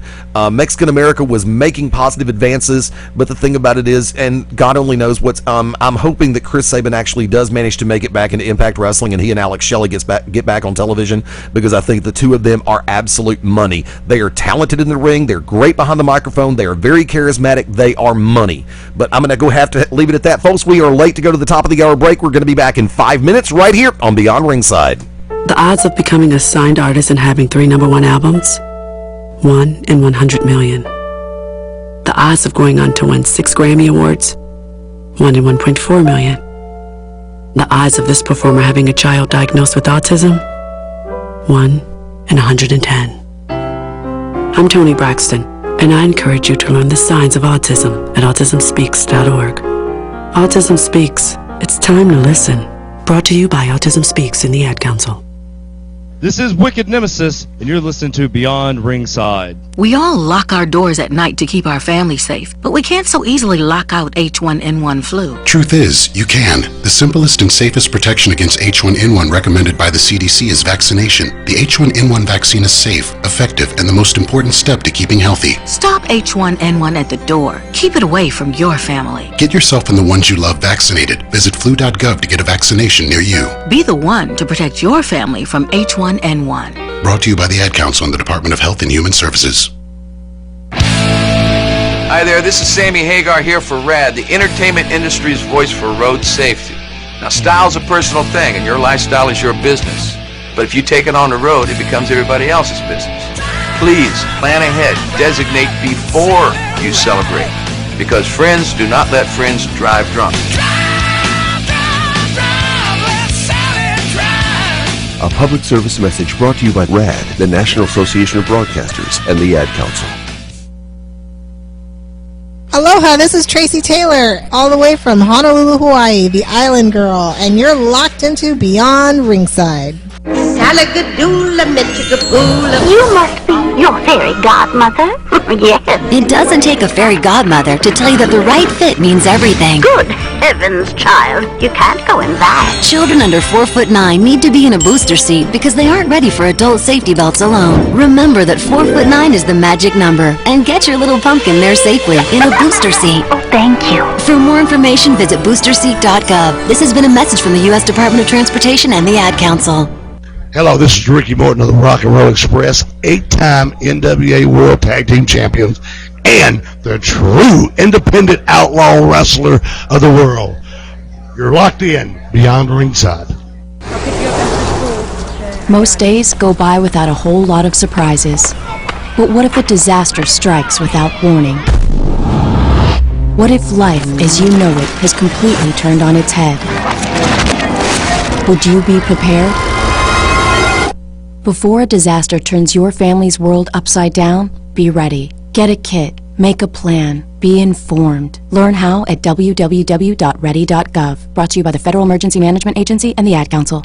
Hi, everybody. This is Jerry the King Lawler. That's right. The host of the #1 rated show in all of cable television, Monday Night Raw. That's right. Jerry the King Lawler. WWE Hall of Famer, Jerry the King Lawler, and I am locked into Beyond Ringside. I'm in love with this girl.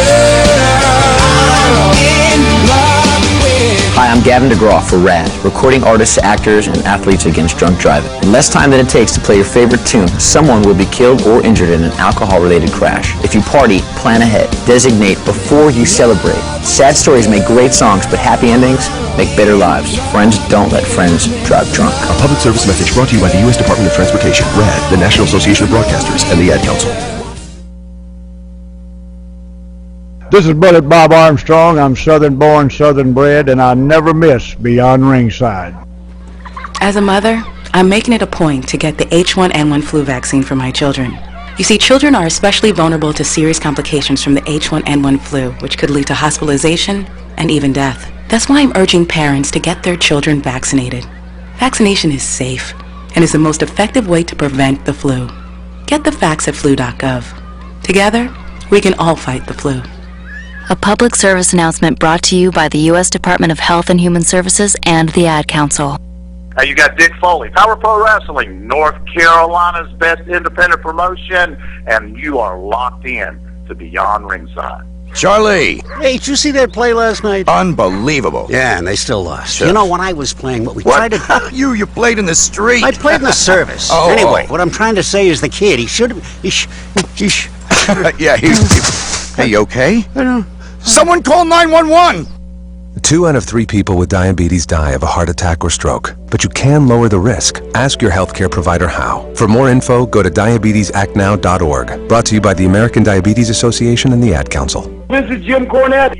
You are locked in to Beyond Ringside. Energy efficiency interviews are brought to you by the U.S. Department of Energy and the Ad Council. Matthew, you know energy-saving light bulbs last 6 times longer than that old bulb in your lamp. Yeah, well, I don't even live here. Matthew, dinner's ready. I never met that woman. It's your favorite, Matt. Lasagna. Don't you people knock? Just give me the energy saver. Millions of kids are using their energy wisely. What's your excuse? Learn more at loseyourexcuse.gov. Hands can do incredible things. This is the sound of 2 hands helping to save a life. It's called Hands-Only CPR, and it's recommended by the American Heart Association. If an adult suddenly collapses, call 911, then push hard and fast in the center of their chest until help arrives. Hands can do incredible things, but nothing compares to using them to help save a life. For more information on this latest method of CPR, visit handsonlycpr.org today. A message from the American Heart Association and the Ad Council. This is your boy, Miggity Miggity Mabo, and you're locked in to Beyond Ringside. Ferry residents, Tooth speaking. Sorry, there's no credit fairy here. What's that? He magically raises your credit score? Yeah, there's no credit fairy. But you can improve your credit by paying bills on time and keeping your credit card balances low. Money under your pillow? Sorry, kids only. There's no magic to improving your credit, but there is help, and it's free. Go to creditfairy.org. Brought to you by the Consumer Bankers Foundation, the Leadership Conference on Civil Rights Education Fund, and the Ad Council. This is Jacoby Boykins, a.k.a. the Alabama Ambassador, Mr. 256, and you are locked in to Beyond Ringside. Hi, I'm Joe Perry. And Steven Tyler from Aerosmith, here for RAD, recording artists, actors, and athletes against drunk driving. Yeah, you know we love it when the music... And this is Kenny Kip Kennedy, master of Kenny's Kempo Karate. Hier spricht Tassilo Jung von Western Extreme Wrestling. This is the Dark Child, Chance Crawford, NWA National Heavyweight Champion. This is the Temptation, Sean Tempers. This is Jacoby Boykins, a.k.a. the Alabama Ambassador, Mr. 256. This is the Bee's Knees, the Casper Pajamas, and the whole shebang. Johnny Gargano. This is Bill Behrens, and you're watching, you're listening, you're experiencing Beyond Ringside. And you are a better person for it. Trust me.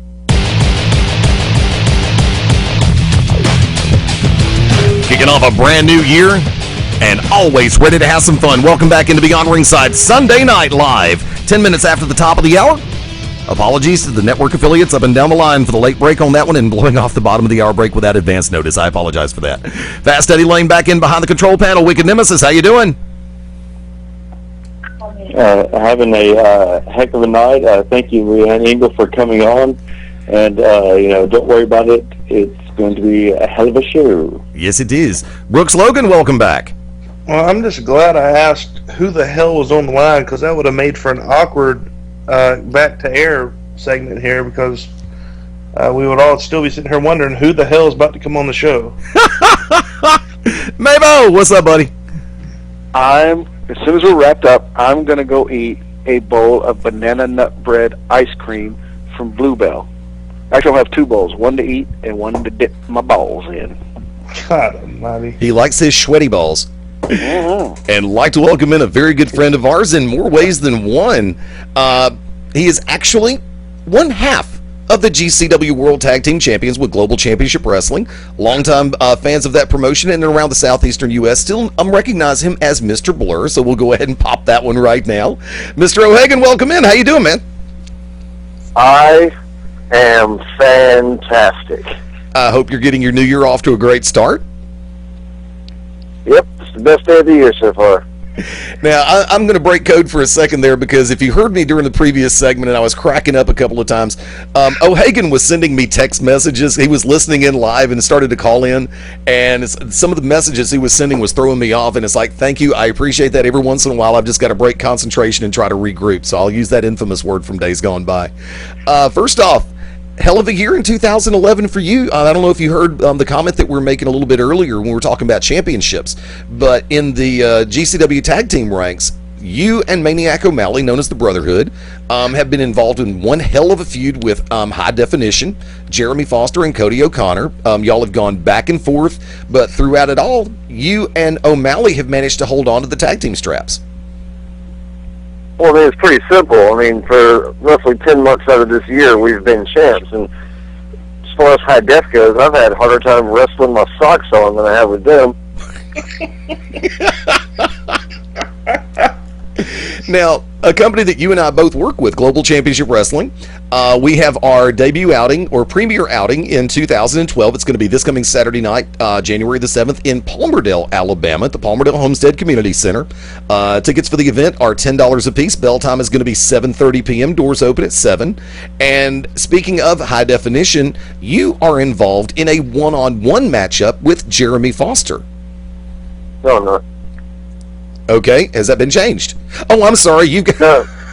I'm sorry. I'm the short one. I'm wrestling the big, huge guy who owns the casino. There you go. You're wrestling Chief Thunder Horse. I'm sorry I screwed that up.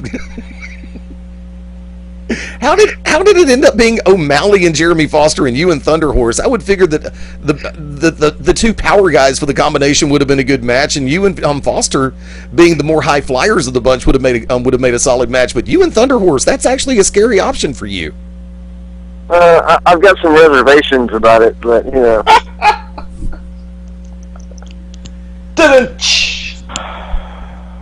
O'Hagan Smoke'em Wicked's peace pipe.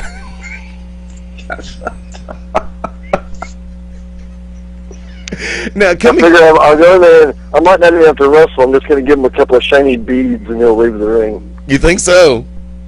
Yeah, I can probably get his house for him too. Something to add to the headdress, right? Oh yeah. Now, let me ask a question real quick before I open up the table. Thanks for using the phrase, Wick. There is a new tag team on the way in that has actually made their foray into GCW right now, and they are KCP. How well do you know them? Who? That answered that question. Brooks, come on in with Mr. O'Hagan. Well, it's nice to hear from you. It's been a long time since I got to talk to this guy. It's always good to hear from you, my big lumberjack friend. Well, I'll say this: I have definitely missed hearing your witty remarks, man. You are one of my all-time favorites, and that's a straight shoot. No matter what problems I may have with other things, you have always been one of my all-time favorites when it comes, especially around the state of Alabama. You one of my favorites and one of the best wrestlers around. That's me being straight up. Thank you. I'm glad some people have good taste. Well, not many around this area do. So you can always count on me to have some taste. But like I said, good to hear from you, and thanks for calling in, man. It's been too long since I talked to you, so thanks for calling in. Not a problem. I couldn't pass up getting to hear you guys be crazy. Mabo, come on in with O'Hagan. Yeah, well, first of all, you said that tag team coming in. What are they, KPC? KCP. KCP. Don't they put out those the pizzas, the frozen pizzas you can get at your local grocer? I don't. I have no damn idea what you're talking about. It was KFC, and I'm like, oh, I got to wrestle 13 herbs and spices. Oh yeah, especially, and if they're a buffet, you're in trouble. Yeah. Oh yeah. Yeah, but let me ask you this: for those who might be new listening to the show, or who and shame on them, who might be new to the Brotherhood, explain who the Brotherhood is and how you came about meeting your current tag team partner. Well, besides being awesome like I am, I have a super smoking hot wife/valet named Neela, and just funny enough, her brother is O'Malley. And I met this young thug through her, and proceeded to beat him up constantly because I was dating his sister, and we just enjoyed fighting so much that I convinced him to get in the ring, and now we enjoy beating up other people. Okay. Besides the fact that I've traveled all around, and I've been known as a singles wrestler, I've been known as a tag team wrestler, and if it's one thing I can do is I have good tag team partners. I've, won tag team titles. This is my third partner I've had, and I mesh well with certain people, and I usually try to pick them well, whether they're still wrestling or not. I've always had great confidence in the people that I've stepped in the ring with, and this O'Malley is, no different. I have confidence in him, and I trust this man, and he has become my brother, and we are the Brotherhood, and I'm going to continue to have confidence in the fact that we're just the best tag team around right now, and we actually try to keep a little old school flavor to us by just smashing heads. I'll punch you in the face before I backflip. Say that right now. That would make a good T-shirt. You ought to think about that one. I was actually going to have a T-shirt coming out this summer called "I Taught Your Girlfriend That Trick You Like." There you go. Wicked Nemesis, come on in with O'Hagan. I'm not calling him that. I refuse to. I'm sorry. Blur, love you. Blur, I love you. I love your entire family. And you know that. Tell your wife I said hello. Who might have had his valets alive.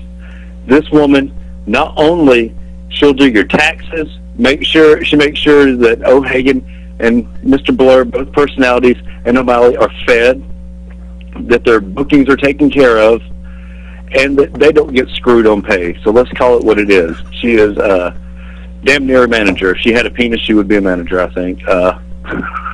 But that's you guys have I'm so glad she doesn't. Listen, hold on. I'm trying to be serious. Shut up. You've been really wrestling just tag teams that nobody gives a crap about. When are you guys going to start wrestling somebody that brings out the best in you guys? You guys are going to end up hitting this lull, and you know it. Even as a vet, you know that. You guys can hit that lull to where you're just destroying trash. If you keep getting fed trash, what do you become? Trash. When are you guys going to wrestle a real tag team? Well, I'll say this. This last year we had a series of matches with Cassidy Riley and Chase Stevens. Yes. Which I felt was a good test of our abilities. Which we kept the belts. We walked away from that better, and we've yet to see them because I know that most of them have other engagements they do. But I would love to get back in the ring with those guys because they did push us to be better. I've recently got to go toe-to-toe with Micah Taylor and, of course, Brad Armstrong and the hardest chest-chopping human being alive, Bullet Bob Armstrong. I believe that he has had his hand reinforced with steel. Probably. When he chops you, he bruises your back. But being able to get into the ring with those guys was actually that was a breath of fresh air, because it gets annoying when you are just constantly better than the people that get in the ring with you, and I find that happens a lot because to be honest, I'm kind of a big deal. People know me. There you go. Once again, you're talking about Scott Armstrong. No, Brad Armstrong. Brad. I'm sorry. Brad Armstrong, Bullet Bob Armstrong, and Micah Taylor, and high def. That's a huge differential there. Oh, it is. I will tell you, the level of experience alone is decades and decades. You're exactly right. And as you know, I've managed against Bullet Bob. Bullet Bob does have a still enforced hand. That is a shoot. And also, he has those mesmerizing hits. When he starts moving his and it makes me throw up. You've seen it. You've seen how this and cheats, blatantly cheats. But when are you going to wrestle a real tag team? Well, I will say one thing. We have a tag team tournament coming up, and there's a lot of spots to be filled, and I'm not sure if we have enough established tag teams, and so I'm glad that we're getting this KFC team from Georgia. KCP. Or SATs? What? ACT, yeah. I don't even know the name of these people, but it's another team that's going to be coming in from Georgia, and I think there might be more, and I'm excited about the possibility of being able to bruise knuckles with these guys, because I'm wanting to test myself. The way that you strive on causing riots, which you're so good at. I strive on being put in the ring with the best possible competition, and I recently took a little trip up to OVW, and while I was up there, I had the extreme pleasure of insulting a lot of people. So I'm hoping that they come down soon, so I can bruise knuckles with them as well. And I want to ask this on this point, the point about the low def that y'all kept having to go against all year long. And y'all kept the titles 10 months out of the year, you said? Yeah. At what point does the brass say enough's enough? Keep giving low def chance after chance after chance. I am glad to see that the one guy got his tattoo finished. It was about time. I guess he was getting good paychecks. I guess that was the deal they had worked out. They kept getting ring time, so he got Mickey Mouse tattoo finished. And but at what point? Let's not forget his partner's really pretty belly tattoo. But how many chances do you have to give low def? I know you guys can only put in the ring with bitching, but that's a damn enough. They've had too many chances, and y'all hold the belt 10 months out of the year. I think they've had more than their fair share, and I'm glad to hear that the BDK killers are coming in to wrestle you guys. So hopefully you bring a little bit more to the table than Low Def did. Now, and in the situation that I'm going to be in, it's a triple threat TLC match, which, like I said, I like to be very cautious, and I plan things out. I'm very methodical with the way I attack and the way I wrestle. And having a team come in who I've never even, let alone seen really wrestle, but been around and kind of learned who they are and trying to figure out a game plan with them, I'm being thrown into a TLC match with these guys. So, there's a lot of variables being thrown at me, but at the same time, I'm really excited the fact that there is going to be someone besides high def. Unfortunately, a lot of the good teams that have been around have they've been broke up. You had the Moneymakers, you had Fistful of Dollars that broke up a couple years ago. Fistful of Dollars, the Moneymakers. You've even had guys like Equalizer and Mudbone who've kind of started to go their own path. But hopefully with this tournament coming up, things will go in a new direction, and I'm excited about the possibilities that are coming up around the corner. And continuing to put gold around my waist is always a nice thing. Mabo, come on back in real quick. He's busy eating. There you go. Yeah, right. Let me ask you this then, there, Mr. O'Hagan. before you met your lovely wife, I heard that there was a running contest between you, Mick Jagger, and Stan Lee of Marvel Comics of who was pulling down the most trim. Who, at the time of your marriage, was in the lead, and was that rumor true altogether? I cannot, confirm nor deny this rumor, but let's say if it was true, I was smoking both of those guys so bad. So bad. Well, based on the statistics that I read, granted, a Rolling Stone gathers no moss, and Stan Lee may be a Marvel, and he could be the almighty Thor with that hammer, but by the same token, there is no denying that every once in a while you just have to have the luck of the Irish, right, Mr. O'Hagan? Oh, that's right. The Blowing Stone definitely brought me some luck. So, but not saying, like I said, I'm not confirming nor denying this, because of course I now have a lovely wife, Neela. Now, luckily right now does not have internet access where she's at. Now, let me shift gears for just a second, because there's something that I want to ask that a lot of GCW fans want to hear about. JJ Boom Boom Tanner, GCW official, the man with perpetual carpal tunnel on demand. His carpal tunnel pops up more often than really bad pop-ups on porn sites that I've been told about. Which I will tell you right now, we are in the process of having Howard Cross file legal action against Playboy for his carpal tunnel, and we're hoping that gets resolved rather quickly. I thought it was Popular Mechanics, but that's a different story. The fact of the matter is, a lot of people in the GCW fan base have accused JJ Tanner of protecting the Brotherhood and the tag team titles. Will you address that? Well, I got protected when I was in an Irish pub brawl with the Indian Fly. Were we protected when we went toe-to-toe with Chase Stevens and Cassidy Riley?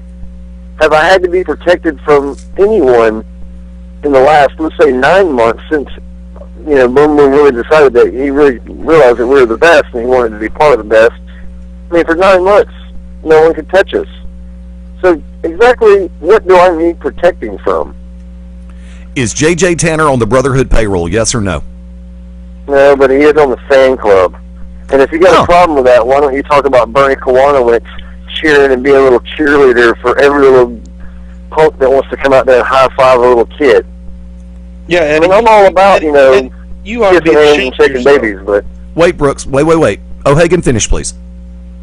Well, I mean, everybody wants to, cheer and, make all, googly eyes with, Mr. Bernie Kowanowitz when he comes out there and dances around with people and high fives and cheers when certain guys win. But when Boom Boom decides that he thinks that we're awesome and wants to get excited behind us, one team is suddenly showing favoritism. If we're going to talk about that, then Bernie Kowanowitz should be stripped of being senior official because he is far more guilty of those actions than any other referee I've ever met. Now, Brooks, before you come in, let me preface by saying this. The reason why I asked that question is because a lot of people have been asking me that question. On a personal note and professional note, I feel the Brotherhood is a dynamic tag team. You have got a great fusion of styles in Josh O'Hagan and Maniac O'Malley. The fact of the matter is, the question had been put to me on more than one occasion. Man, is Boom Boom on their payroll? So I wanted him to have a fair and open opportunity to either say, yeah, he is, so what, or no, he's not, go away. So from that vantage point, and I will say this, I personally feel that the Brotherhood, O'Hagan and O'Malley, great ambassadors for tag team wrestling and great tag team champions for Global Championship Wrestling. Now, you were about to say. Well, if you're done kissing ass. I'm not kissing anybody's ass. You know better than that. Anyway, I ain't like I was Kowanowitz. saying, before you covered your tracks there, that you want to talk about somebody asking you about Boom Boom Dynamite Tanner. The question has been brought up numerous times, just like Mr. O'Hagan has said about Bernie Kowanowitz. How many times? And I can remember when I used to go to this organization and I would sit there and discuss the things Bernie would do he's the biggest face cheerleader that there ever has been. No, anybody that's ever watched him referee, no one can question that. So you should be ashamed asking that question to Mr. O'Hagan, and because I've never heard you bring up the point about Bernie and the garbage he pulls in there, jumping up and down and makes these terrible sad faces when a face character gets hit or chopped or something. He just makes these just cringes when they get hit, but has a huge smile on his face when it's turned around. And when he has to make a 3 count for a so-called heel character, he just has the most disgust in his face and in his body language. So to ask that question of Boom Boom, if we're going to ask questions about one guy, let's run down the whole list, starting with that company's head official. Well, by the same token, we haven't had Bernie Kowanowitz on to ask that question. We haven't had Boom Boom Tanner on to ask that question to directly. We have Mr. O'Hagan on, so it's the perfect opportunity to let him dispel the myth. That's why I did what I did when I did it. Let's go one more round real quick, and I'll give everybody a full synopsis of the card coming up. Wicked Nemesis, one more round with Mr. O'Hagan, or Mr. Blur, as you like to say. Well, let me just ask this. How does it feel to know that you as yourself are being so mistreated at that place, blatantly in your face, so disrespected as to be fed crap? Well, I'll look at it like this. Because Blur wouldn't take that. Oh no, this is how I'm looking at things right now, and this is going to cover a lot. So hold your seatbelt on. I want to be the best. I feel that I am a man that the PWI has severely looked over on several years. I agree. I want to wrestle the best. And right now, it is, to me, I am in a good place that is going to be giving me a lot of the best, especially with a lot of the things coming up I'm very excited about. On the same note, saying that where I am has the best, I don't take any shots at any other groups. There's a lot of good tag teams out there. There's a lot of good wrestlers out there. I'm not saying I've faced every single team in the state. I'm not saying I've faced every wrestler in the state. I'm not. I'm all about other places building up and having their own homegrown talent get bigger. Because then that just makes their names bigger for when I do get a chance to work with these people. Bingo. The one thing that I have a thing is, in Alabama, people will go to a show that says pro wrestling. And I want those people to see the very best. And so do you guys. We want to be proud of our state and proud of what is put out in this state. I want other people to grow and do the same things. You know, I used to own my own federations. I know how hard it is to run a show. I know how hard it is to try to get butts in those seats. Yep. And to do what we do. You know, I owned Full Throttle Wrestling, and I ran throughout Northport and Tuscaloosa and up in all over North Alabama. You know, I've wrestled for the NWA up in Athens, Alabama. You know, I've worked the smallest shows and the biggest shows that I can. And I think that it's a great thing that there's competition, that there's people striving to make their show better so nothing gets stale, and to continuously grow. My only worry about too many shows, and like I said, I never want to see anyone do bad, because I would never want someone to wish me doing bad on a show. I just want these people to understand this. To me, if you ask me what I do for shoot or for whatever, my first words out of my mouth are, I'm a pro wrestler, because that is me. I might have 1,000 other occupations that I do, but the first thing I always say is I'm a pro wrestler, and I take pride in that. And when I hear people talk about Alabama pro wrestling, I want those people to understand that that's the things that I'm proud of.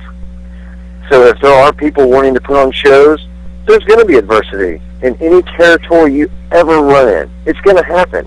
Go to Georgia, go to Tennessee, go to Texas. I mean, it's going to happen. But if you love this business, and you love it with all your heart, and this is what you do, take pride in what you're putting on. Take the time to put in the effort and the hours of running all around and doing all the run around and dealing with all the bullshit that comes along with this business, and take pride in it and love it. And you know what? The other people that see that you love that will start to have respect for you, because they realize it's not just a fly-by-night, oh, this will be fun to do. I got some extra dollars, I'm going to do this because it'll be fun. They'll see, hey, they actually love this like I do. And they're going to take respect in this and have pride in this and help build this state's just amazing talent pool up and make everybody better for it. I love the fact that I've wrestled for all these different companies, and I've learned so much from all of them. And the small companies that I did get to work for that have been around for years, they're there because they weren't making money. They had 5 people a show, but they kept dumping all their money into it because it's what they loved. And I had respect for that. Mm-hmm. I had respect for those people. And I have respect for every person that's on this line right now, because whether they agree with somebody or don't agree with somebody, everybody can agree that we do what we do for the love of it. We might have different outlooks on it. We might have different visions for it in the state, but we all love professional wrestling, and we have to respect that on each person. Whether it's someone who's on this line, who's not on this line, who was on this line earlier. We all love professional wrestling, and that's a flat respect right there. Now, how we work with that, there's going to be some issues, and there's going to be some butting of heads, but in the long run, it'll be for the better, because it's going to make one person want to run a stronger show. We're going to get a better show. We're going to bring in the best people we can, and it's going to grow the same way WCW and WWF did. They strived off loving the business, and they worked harder and harder and harder, and next thing you know, it was the pinnacle of where it could have possibly been. And when it went down to just one show, yeah, it did kind of get stale for a while because there was no competition. But just these little butting of heads is going to only make this state better for it in the long run, and there will be a mutual respect all the way across the board. And I know that from a fact from at least my part of that equation. So I like the fact that I can call on this show, and you guys can give me respect for what I've done in the business so far, and I can give you guys respect whether you get in the ring, you don't get in the ring, whether you just want to sit there and support it and talk about it and pump it up. I remember Mabo being a part of a street team just because he loved it so much, and he's gotten to where he is right now, and he stayed where he's at right now because he loves the business. No matter what shows he supports, he loves it. Nemesis travels all over. I know it's not because he's getting rich, it's because he loves it. Brooks, you did a tornado benefit show. Whether it worked or not, you had the love of the business that you wanted to do it. Okay. I respect everybody on this show, and I'm glad that I can call and do that. And in the long run, that respect that is all across the state is going to shine through, and you guys will see what I'm talking about. I'll agree to that. Keeping one more round real quick. Mabo, come on back in. One more round with Mr. O'Hagan. All right there, Mr. O'Hagan. It is no... Bring it, Mayo. Oh, see, now I was trying to be nice, and now you're going to sit there and do that. You know I love you. It's not very... You're just jealous because I can ride the roller coaster rides and you can't. Yeah, but I don't have to duck under stuff. This is true. Now, it's no secret that you're very good friends with the world heavyweight champion of the company you currently work for. Is friendship going to stand in the way if you ever get a chance at the title? No. Business is business. Fight's fight. I'll fight my own partner. That's how we started being partners, because we like to fight so much. A fight's a fight. Business is business. You know, I love my family. Every guy I've ever sat in the locker room, I will call part of my family. But at the same time, when I get in that ring, I'm bringing 150%, even though that is mathematically impossible. Brooks Logan, one more round. Well, I just want to comment on the things Blair just said about the business and people in it, the respect factor, and as I said earlier, I've always been a fan for as long as I've seen Blair O'Hagan wrestle, and that's I don't mince words and I don't bullcrap with people. Like I said, I've been a fan of his from day one, and that's both inside and outside the ring. And from the speech he just gave, what he just commented on, should show everybody that's listening why I'm a fan of his, especially outside the ring, because that's Blair being Blair. That's what you just heard. That wasn't fake, and it was 100% true. If more people around the state had that attitude about this business, it'd be in a lot better shape. And like I said, I just want to, that's him in a nutshell. And that was from the heart what he just said, and I can attest to that. And that's the kind of guy he is. And when he talks about he gets respect from people on this line, he gets full-blown respect from me and always has. So I just want him to know that. Let me go ahead and run this down real quick. Ladies and gentlemen, if I may, this coming Saturday night, January the 7th in Palmerdale, Alabama at the Palmerdale Homestead Community Center, 7:30 p.m. bell time. Our guest at this time, Mr. O'Hagan, one half of the Brotherhood and one half of the GCW Tag Team Champions, will be taking on Chief Thunderhorse. His tag team partner, Maniac O'Malley, will be taking on one half of High Definition, Jeremy Foster. Theodore Tutwiler III, the Cock of the Walk in Charleston, South Carolina, takes on the Equalizer. Cody O'Connor will be taking on the Mystic from San Monique, Mudbone. Amos Moses will be taking on Connor McAdams. That should be a very interesting matchup. And in the main event for the evening, the GCW World Television Championship will be on the line. The Psycho Circus will be taking on the champion, the Inhuman Fly. Great matches from start to finish, as GCW can bring them to you each and every outing. They've got outings coming up this Saturday in Palmerdale. Saturday the 14th, we're going to be in Jasper, Alabama at A&E Fun Center. You're, of course, going to be on that show, right, Mr. O'Hagan? Of course. I'm on all the shows because I'm awesome. And you also made a reference to the Triple Threat Tag Team TLC match that is going to be a part of GCW Collision on Saturday night, January the 28th in the Pell City Civic Center. That is going to be a hell of a lineup on the 28th as well. 3 huge shows for GCW coming up now. Noticing the fact that GCW is also picking up Northport, Alabama, shows in Stockbridge, Georgia, Macon, Georgia. The new road schedule, how's that working out with you? Well, it's not well with me. I mean, I get to hurt people more often, and I am totally okay with that. It's okay with O'Hagan. Now, real quick, of course, tickets are going to be $10 a piece for all shows. There is no ticket no hype in the ticket prices for either of the 3 shows. Open notation. I'm going to put you in promo mode for a hot second. Coming out of the shoot mode, coming over to promo mode. Direct message, Chief Thunderhorse, your opponent this Saturday in Palmerdale. Give him a direct message from one half of the Brotherhood. Don't show up. You're going to save yourself a whole lot of trouble. You should just go back to making your arrowheads and picking feathers for your headpiece, because if you show up, you're not going to be the same afterwards.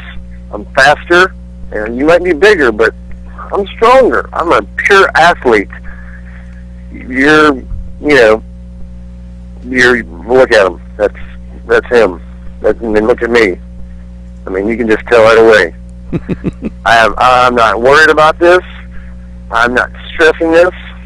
I think about this match, and I sweat less than I would. Well, I can't even compare it to anything because it's just ridiculous. I shouldn't even be in the ring with this guy. He should be, on an internet-only download match that you can get for free. Or, I was almost going to say a customs match. That's okay. No one would pay for that customs match. That would be a box that we're not going to open, and I'm not going to say the name of the box. Thanks for playing too many connotations there. We'll do that in another segment. Of course, I've also had a lot of people get a chance to catch you on the GCW television product Sunday morning, 1 a.m. on the CW. Oh, yeah. I mean, the ratings are through the roof, and it's mainly just because I look good in tights. And that's mainly because you're wearing basketball shorts right now half the time. But by the same token, Now, also, you and I have had a chance to do play-by-play in color on some of the matches for the television product. I've said this in public and in private. You were a hell of a good time to work with behind the microphone. Well, thank you. Thank you so much. Yeah, because I'm fun to work with all over the place. As Mabo would attest to, right, Mabo? Yes, I'm sure there's some footage that will probably never air, even if we do get our own network. I believe it was a Fan Fest. Legends Fest. Yeah, it was a Legends Fan Fest 2 years ago. Yeah. Yeah, that we just sat there and we did nothing but have fun, and that's what it's all about, like the Hokey Pokey. Believe it or not, that footage did air. Well, oh well. You didn't get fined? That footage, and you didn't get fined. That footage actually did get broadcast both on replays, a replay of Beyond Ringside on the Ustream channel, the Blog Talk Radio channel, as well as some of our affiliates, as well as when we were doing the Best of Beyond Ringside over on Shoutcast, which I have a major announcement as it pertains to that. We'll do it in the next segment. Real quick, how can people catch you on the social networks? O'Hagan GCW on the old Twitter. And you're doing a Facebook fan page every once in a while, right? Yeah, I don't remember the name. Neela does all that for me. Wicked said it right when he said that she takes care of everything for me, because I honestly don't even know how to get to that page. I do my tweets, and then she deals with everything else.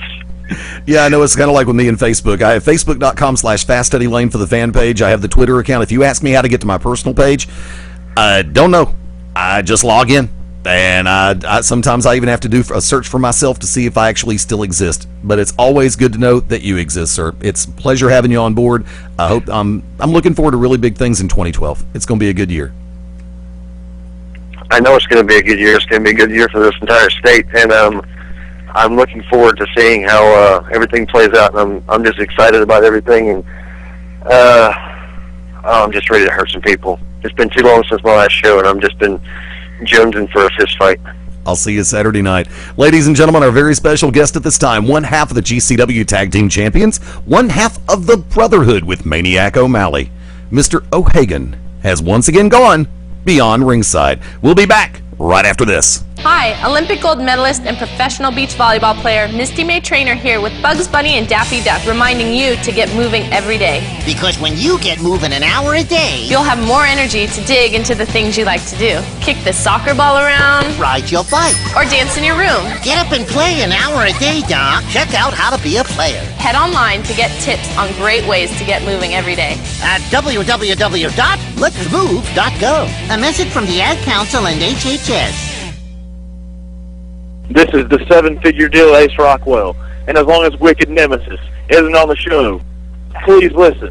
You're locked in to Beyond Ringside. Sweet dreams are made of these. Who am I to decide? This is Annie Lennox of Eurythmics for RAD. Please don't drink and drive, and don't drive if someone else has been drinking. Thank you.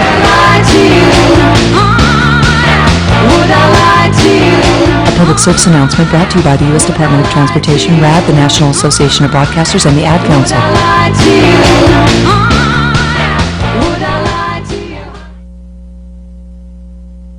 This is Ace Haven from Pro South Wrestling, and you're locked in to Beyond Ringside.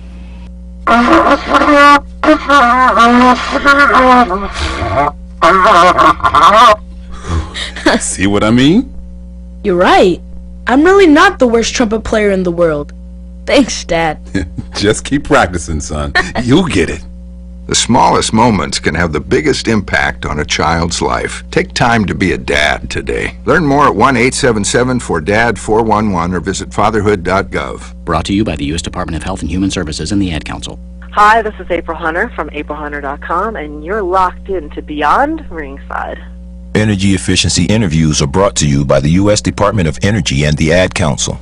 April. Yeah? So you know your charger that's plugged into the wall? It's still using energy, even though it's not attached to a phone. That's not my charger. I don't even have a cell phone. You know what? I'll just unplug it. I'm busy. I'll call you back. Millions of kids are using their energy wisely. What's your excuse? Learn more at loseyourexcuse.gov. Hey, half-heads, it's a three-time NWA World Heavyweight Champion, Scrapline Adam Pearce, And just like me, you are locked in beyond ringside. To be a good father is the most important job in a man's life. But it doesn't have to be hard. Play catch. Go to a park or visit a zoo. Help your child with their homework. Sit down together for dinner. Ask them how their day was. Things get busy, and sometimes we all fall short. But the smallest moments can have the biggest impact on a child's life. Take time to be a dad today.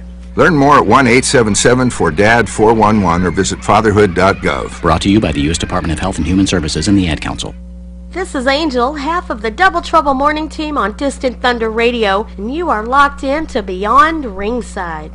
The following commercial is sponsored by FeedThePig.org, an organization devoted to helping you save money. We will not entice you with messages like lowest prices in town, dealer approved, certified pre-owned. Nor will we brag about our huge selection, enormous variety. We will offer no contingencies like see store for details. Legal exclusions apply. Because we simply want to help you spend smarter and save better. Log on to FeedThePig.org. Find the benefits of saving for every stage of life. Brought to you by the American Institute of Certified Public Accountants and the Ad Council.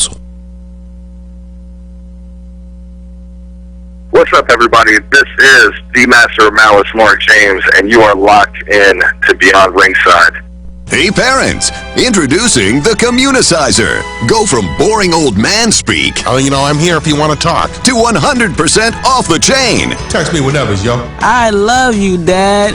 Communicizer is not available in stores because it doesn't exist. But that's okay. You don't have to be perfect to be a perfect parent. Because kids in foster care don't need perfection. They need you. For more information on how you can adopt, go to adoptuskids.org. Brought to you by the U.S. Department of Health and Human Services, Adopt Us Kids, and the Ad Council. Hey, this is Angel Orsini, former MMA fighter, professional wrestler. You can check me out at www.theangelorsini.com. And you are locked in on the Real Talk Radio. Beyond Ringside. Nurse, set up an IV. And you, her boyfriend, you were the driver? Yes, doctor, but I didn't mean to hurt her. I only had a few drinks. I was just buzzed. Just buzzed? Oh, then your girlfriend is fine. Hey, sweetie. I feel great. She's really okay? What, are you kidding? No, not really. Nurse, get me a suture kit. Stat. Buzzed driving. Maybe we should stop acting like it's no big deal. Buzzed driving is drunk driving. Brought to you by the U.S. Department of Transportation and the Ad Council. This is Paul Stanley from KISS for RAD, recording artists, actors, and athletes against drunk driving. Some of us work months producing a CD, but in less time than it takes to play it, someone will be killed in an alcohol-related crash. So please don't drive when you've been drinking. Plan ahead. Arrange a designated driver. Remember, friends don't let friends drive drunk. A public service message brought to you by the U.S. Department of Transportation, RAD, the National Association of Broadcasters, and the Ad Council. This is GCW's senior official Bernie Kowanowitz, and you are locked into Beyond Ringside. As a mother, I'm making it a point to get the H1N1 flu vaccine for my children. You see, children are especially vulnerable to serious complications from the H1N1 flu, which could lead to hospitalization and even death. That's why I'm urging parents to get their children vaccinated. Vaccination is safe and is the most effective way to prevent the flu. Get the facts at flu.gov. Together, we can all fight the flu. A public service announcement brought to you by the U.S. Department of Health and Human Services and the Ad Council. Ladies and gentlemen, this is Bill Behrens, and you're watching, you're listening, you're experiencing Beyond Ringside, and you are a better person for it. Trust me. Citizens of America, this is a message from FeedThePig.org. Americans spent more money than they earned in 2005. This is the first negative savings rate in the U.S. since the Great Depression. America, we must start feeding the pig. On the 1st and the 15th, we must pay ourselves before we pay anyone or anything. We must make a budget. Even consider cutting up a credit card. Log on to FeedThePig.org today. Find the benefits of saving for every stage of life. Brought to you by the American Institute of Certified Public Accountants and the Ad Council. Everybody out there, this is the human hand grenade, Danny Only, one half of the Hate Junkies, 1/5 of POD, and you are locked in to Beyond Ringside. Welcome to today's lottery drawing. And today's winning numbers are not yours, not yours, and another number that's not yours. And the final number is not yours. When it comes to having money, don't rely on luck. Brew your own coffee at home instead of buying that latte. Brown bag it to work instead of ordering it. Go to feedthepig.org for more free ideas on how to save. Feedthepig.org. This message brought to you by the American Institute of Certified Public Accountants and the Ad Council. Hey, this is Fred Core Weaver. You listen to Beyond Ringside. Let me try. Okay, just remember what I showed you. Yep. There was a bunny who had one big ear and another big ear. They looped-a-looped, made a bow, and the bunny hopped away. I did it! Oh, good job, kiddo. Now let's tie your other shoe. The small...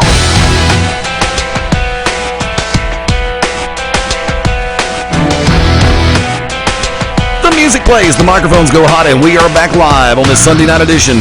4 minutes before the top of the hour, after regulation, and we're going into overdrive and overtime and sudden death. So we'll go ahead and just say, yes, the Iron Man match is over, and we're going into sudden death.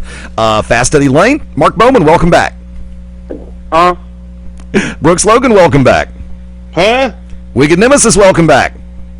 Yo. And coming in as our good friend, Mr. O'Hagan, welcome back in, buddy. There you go. Now we've all said exactly what's on our mind.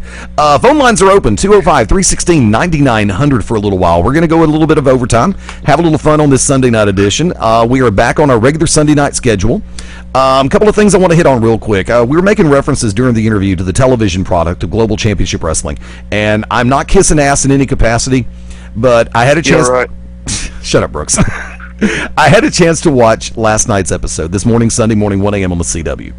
And, I kind of played it the way that I did as far as, everybody was supposed to be there. And, the New Year's Eve parties continue. But that segment was taped a little bit earlier in the week, and we all know this. I just want to say on a personal note, thank you to the front office of GCW for having the faith in me to run that segment the way that I did and letting everything go the way it did, and I appreciate it. I don't know, the television product is going in so many different directions, whether it be from myself and O'Hagan and myself and Howard Cross or Mad Dog and Boom Boom Tanner to doing the play-by-play and the color to all of the different personalities, including Bernie Kowanowitz coming in to do some of the segments as well.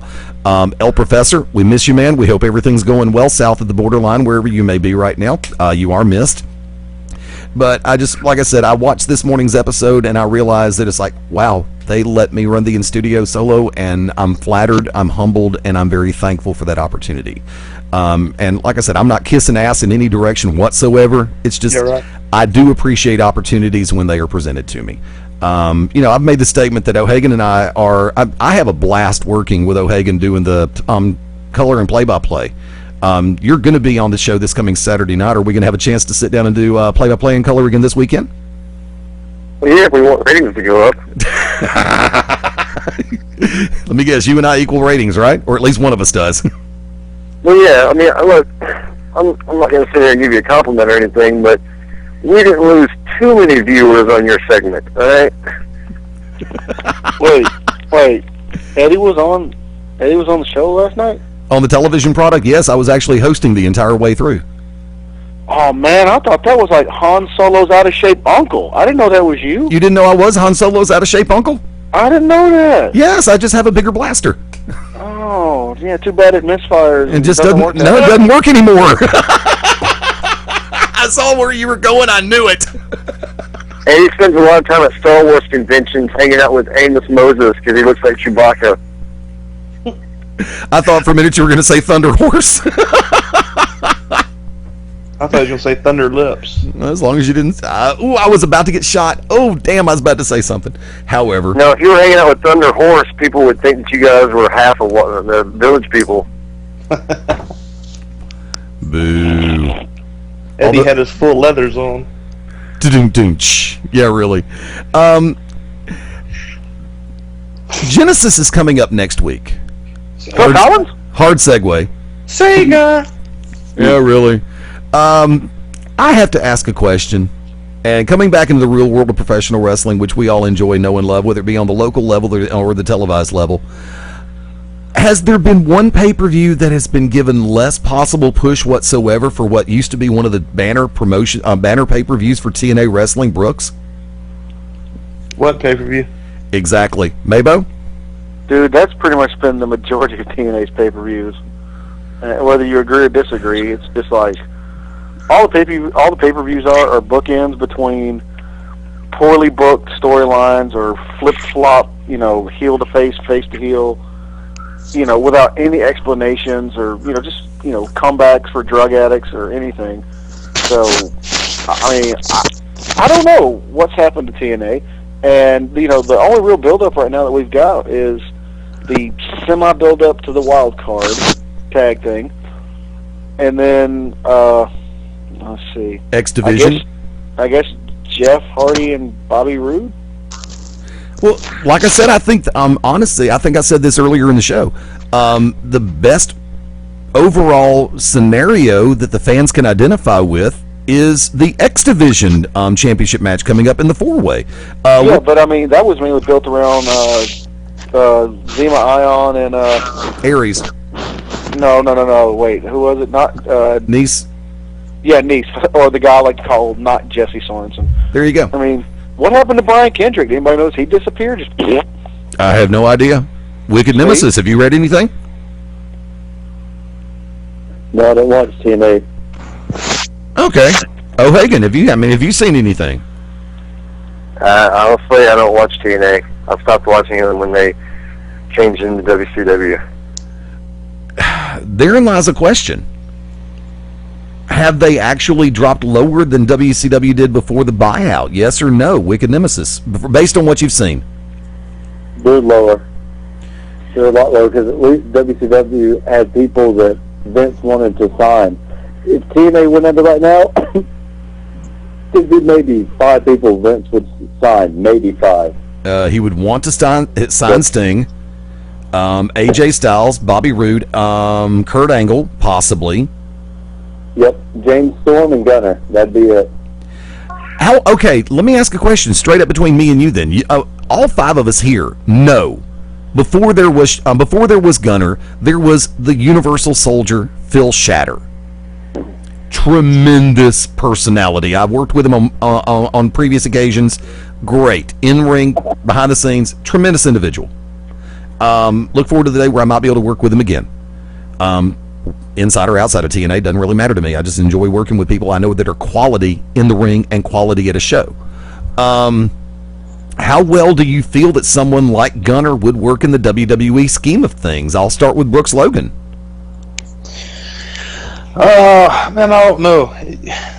That's hard to tell. That goes for anybody. Pretty much, it's not just not already a huge star to go to WWE, because we've seen so many guys that are great talents, great workers, have pulled money at other places, go to WWE and completely fail by no fault of their own half the time, because maybe they just didn't get the push they needed, didn't get the airtime, ring time that they deserved.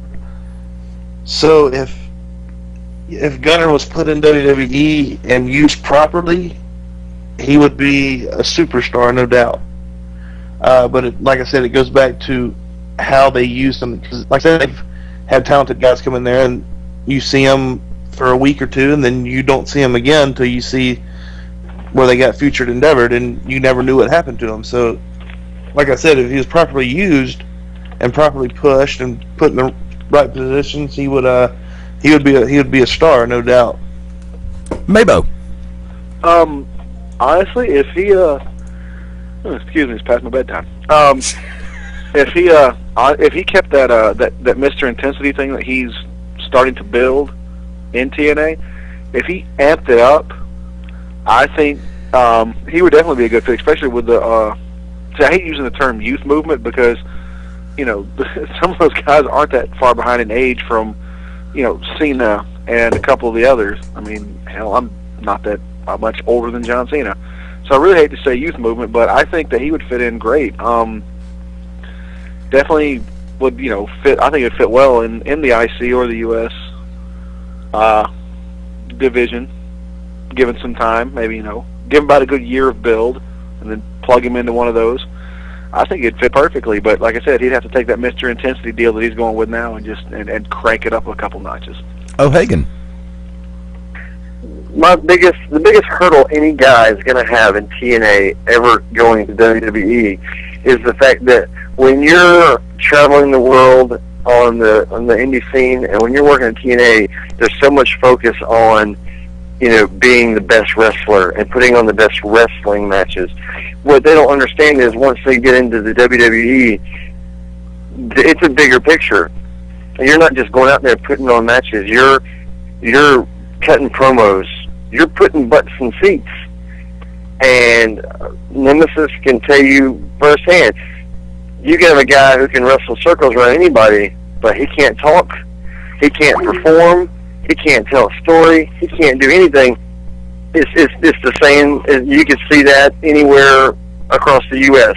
Daniel Bryan's biggest hurdle since he's been to WWE, great wrestler, but how many people do you have to see posting all over the internet? They're his biggest fans, and now he's on WWE. They're the same people saying his matches are boring. His matches are boring. I mean, they have to evolve from one platform to the other. And if they can't evolve, that's when they get lost in the shuffle and get future endeavored. So these guys are just going to have to step up, evolve, be the total performer, not just wrestler. And that's what it's come to, and that's what all of them are going to have problems with. Okay, Wicked Nemesis, your perspective. Well, somebody that worked for almost a year straight with Phil Shatter, I'm going to tell you guys exactly what it is. Blair hit on it. I'm sorry, O'Hagan hit on it. The difference between Phil Shatter and Gunner is there's one difference, one specific difference. Jeff G. Bailey. Okay. Phil Shatter is the same thing that happens with Orion Bishop. A big guy that can wrestle that could not cut a decent promo to save his freaking life. You can't teach size. And to some people, you can't teach the gift of gab. That's where somebody like myself and Jeff G. Bailey comes in. Everything that Phil Shatter did, Jeff G. Bailey was behind. It takes pressure off Shatter having to come up with something, going from place to place when he can think of, man, I should have done this move better, that move better, instead of having to worry about, well, I should have said this when I said this, and I should have done this move when I did this move. No. Shut up and give him a mouthpiece. WWE is not going to do that.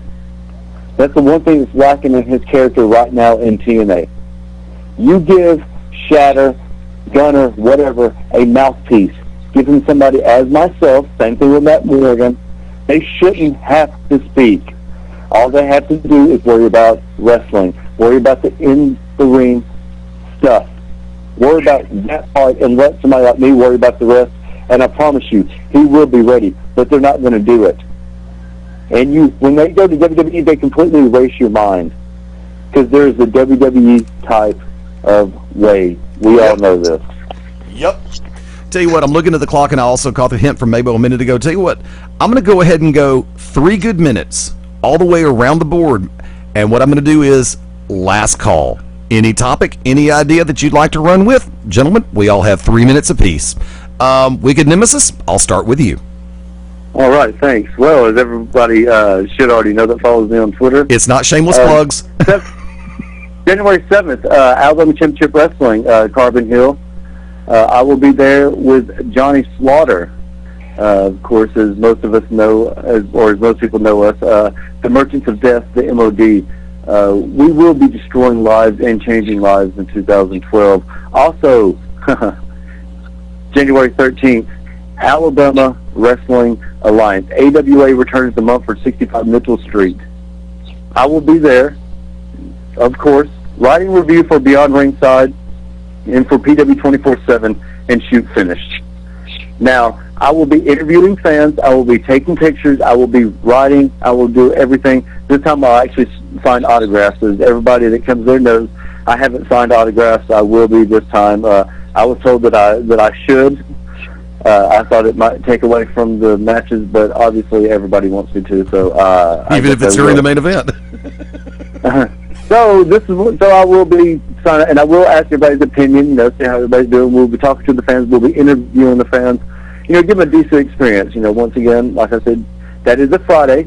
So Friday, the 13th of January, Montford, Alabama, AWA. January 7th, ACW, Alabama Championship Wrestling, Carbon Hill. Now, this is breaking news. A lot of people know this. A lot of people don't. But January 21st, we said something earlier about Tasha Simone winning back the NWA Women's World Championship from Tiffany Rock in a steel cage match. January 21st, write it down. January 21st, Lebanon, Tennessee. The NWA Women's icon herself, the NWA Women's World Champion. You know what that means? World Champion. That means that she defends it. That means anybody from the world can come in, and that means she is a defending champion, a world champion, against Calm Like a Bomb Pandora. Very nice. For the NWA Women's World Championship. This is what, as a manager, we've all gotten into the business for. Yep. The NWA Women's World Championship will be defended January 21st, Lebanon, Tennessee. NWA top rope. Tasha Simone against Calm Like a Bomb Pandora, self in her corner. You heard it right. Yep. And not only that, in February,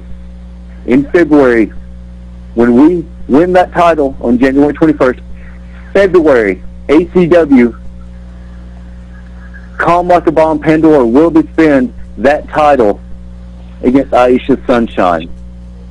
Go ahead and mark it down. When Calm Like a Bomb wins that title, she will defend that women's world title at Alabama Championship Wrestling. I'm telling you, Tasha,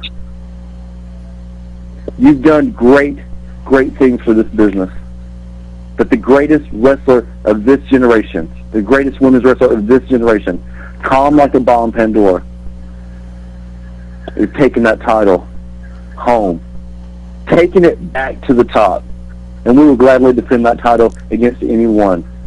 January 21st, Lebanon, Tennessee. January 13th, Montford, Alabama. January 7th, Carbon Hill.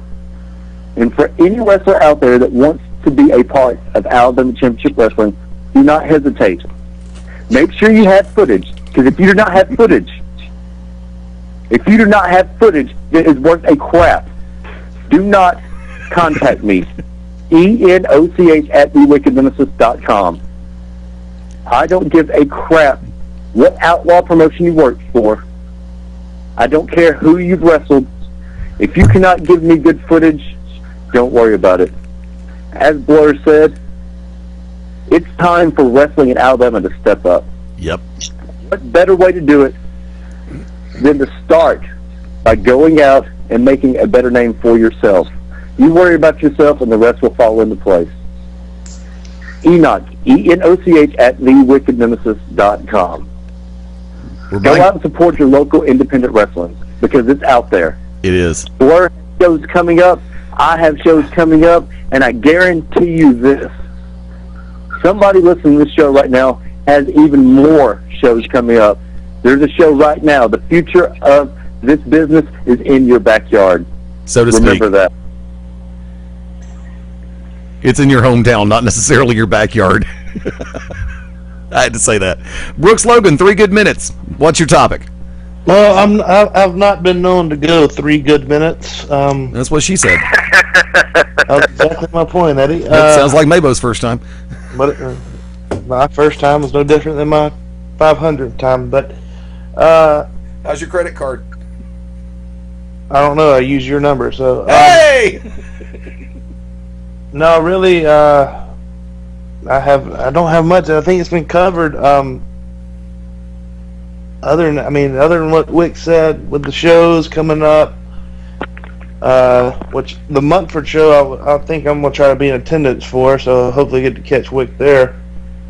But no, Eddie, you gave us a teaser, and you had a big announcement coming up. Is that what you're about to pull? In just a few minutes, I'll go ahead and I'm like I said, I'm batting cleanup in this one. Okay, anticipation is killing me. I'm sorry. No, I really don't have much, man. So if you want to throw it to Mabo or Blair or whoever. Actually, I'm going to go ahead and say, Mr. O'Hagan, if there's a topic you'd like to hit, 3 good minutes. Mabo, you're on deck. I'm gonna add on to something Nemesis said. You know, when you go into any promotion, it doesn't matter what state, what territory, what you're going to. If you got to take footage, but please, for the love of all things, of the god of wrestling, don't bring a highlight reel of you in the ring, because anybody can look good. If you have 20 little matches, you're like, oh, well, I didn't mess up this time, I'll put that on the tape. Anybody can look good in a highlight reel. You bring a match, a whole match, from you coming out of the curtain to you going back in that curtain, and then you let your work speak for itself. And if you don't have that kind of match that you can go up and do and be proud of and say, this is me, then please work on it, because we are bringing up Alabama wrestling, and we are stepping up, and we're trying to raise the bar. You know, we're trying to take this to a whole new level. And when people come up in here, and it's not against promoters, it's not against bookers, you know, because David talks about, I've been working for 20 years. Yeah, but you've had 4 matches in 20 years, so that doesn't really count, you know? Yeah. Bring it up yourself. Worry about yourself. Everything else will follow. But, you know, be truthful, be honest. You know, if you need work, tell somebody, hey, I need work. Help me. You know, don't be too prideful or too boastful that you're going to sit there and, you know, bring a show down because you think that you can step up with it. Don't make a show look bad. Don't make a promotion look bad. Don't make anybody look bad just because this is something you want to do. Be the best you can be because you love the business. Make this business better.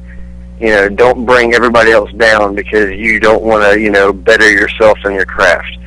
I do have a couple of shows coming up. I got Palmerdale. I got Jasper. I got Pell City. I got Northport. I got Stockbridge. I got Macon. You want to know about it, go to gcwpro.com. That's all I'm going to say about it. Because you know what? I'm going to let my actions speak for themselves. I'm going to get in the ring. I'm going to do what I do best. And then afterwards, I'm going to dance a little jig as I raise my hand and walk to that curtain, get ready to go do it all over again. So I'm going to pass this over to the man who loves Mayo, Mabo. It's you. Go ahead, man. Oh, sorry. Hey, that was a good toss. That was a good toss. I'm good with it. Well, no, I've got like 5 or 6 clothespins like around my nose and on my face for no reason. What's wrong with this kid? God. Okay, 3 good minutes on a topic. Yes. Okay, so obviously we all know tomorrow night is the whole January 2nd, 2012 spiel that WWE's been spitting out. Everybody's like, oh, it's Jericho, oh, it's Undertaker. I'm even saying maybe possibly, since he lost to Alistair Overeem, maybe it's Brock Lesnar. Yep. It's the Hockey Talk Man. Do you guys have like, it could be the Hockey Talk Man. God, I hope so. Do you guys have personal opinions on who it might be? Or maybe some insight? Lesnar. I was thinking about that same subject earlier. I just forgot to bring it up. I'm glad you brought it up. I keep hearing the same names, Jericho, Undertaker, being the main ones, but Jericho, from what I understand, he said he's completely finished with the business. I don't know how true that is. I sincerely hope it's not him. Not because I don't think the guy can wrestle, but you know, this will be the 2nd or 3rd time he's had this big build-up to a comeback, if it was to be him. And he has these great big comebacks, and everybody's excited that he's back. And 3 months later, he's back to being mediocre, and then 3 months after that, he's gone. So, if you know, I don't know who. I don't really have an idea who it is, but I'll be definitely tuning in tomorrow to see who it is. I'll say this. I think it could be Lesnar, because if you watch the little promos, there's a little girl in the video and it keeps mentioning like, you know, she's ready for it. She makes these comments about like how the girl is pushing him, and I can't remember a time that I remember Jericho really being teamed with a female, aside from the little stint they did with, you know, Stephanie McMahon. But when Brock retired, he did say that his wife was ready for him to retire from MMA. So she was maybe pushing for him to go to something that wasn't, you know, going to get him killed or anything. So there's a good chance that him and his wife could come out and she forced him out of MMA to go back to, you know, the E. Maybe. Well, I mean, I'm like I said. I mean, until I heard the other day, you know, that the next morning when Brock, you know, had said that he was retiring, I was either going Jericho or Taker. But you know, when I heard the other morning that Brock immediately retired after his match when he lost, I was like, well, there's a possibility. Mm-hmm. But Dana White has been meeting with Vince McMahon. Yep. That brings up something that I thought about. You know, these promos have been going on for a while, and this, if it turned out to be Brock Lesnar, I would lose all faith in mixed martial arts and UFC. I've always heard people talk about it. You know, that's a bigger work than wrestling is. And if Brock Lesnar comes out tomorrow, I will have lost all faith in that, just because of how long the promos have been running.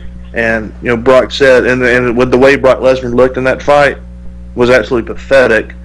And if this has been something that's been planned on happening, because Brock said, if I would have won, I would have went and fought for the championship. So I don't know. I will be very disappointed in UFC if it was Brock Lesnar to come out tomorrow. And let me jump Well, in. he did say that he would retire after, even if he won the title, he said he would retire. It would be very easy if he's like, I'll be retiring in like 4 months. Let me, you know, I can come back on air, cut some promos, build up hype, do some beat downs, not actually do a match, go fight my last fight, and then I'll be ready to go. But now that he lost, he's like, well, I can go back full steam now. It'd be real easy for him to do that. Let me ask a question. There was a match, I want to say it was Bill Goldberg and Brock Lesnar, and they were both in the final stage of their contract with the E at that particular point in time, and I believe it was on referee, and it was on it was a WrestleMania. It was a WrestleMania match, and it was voted one of the 50 worst matches in human history by most people who have a clue. Have we forgotten about this? Stanton Goldberg. You're talking about a crowd in Madison Square Garden, WrestleMania 20.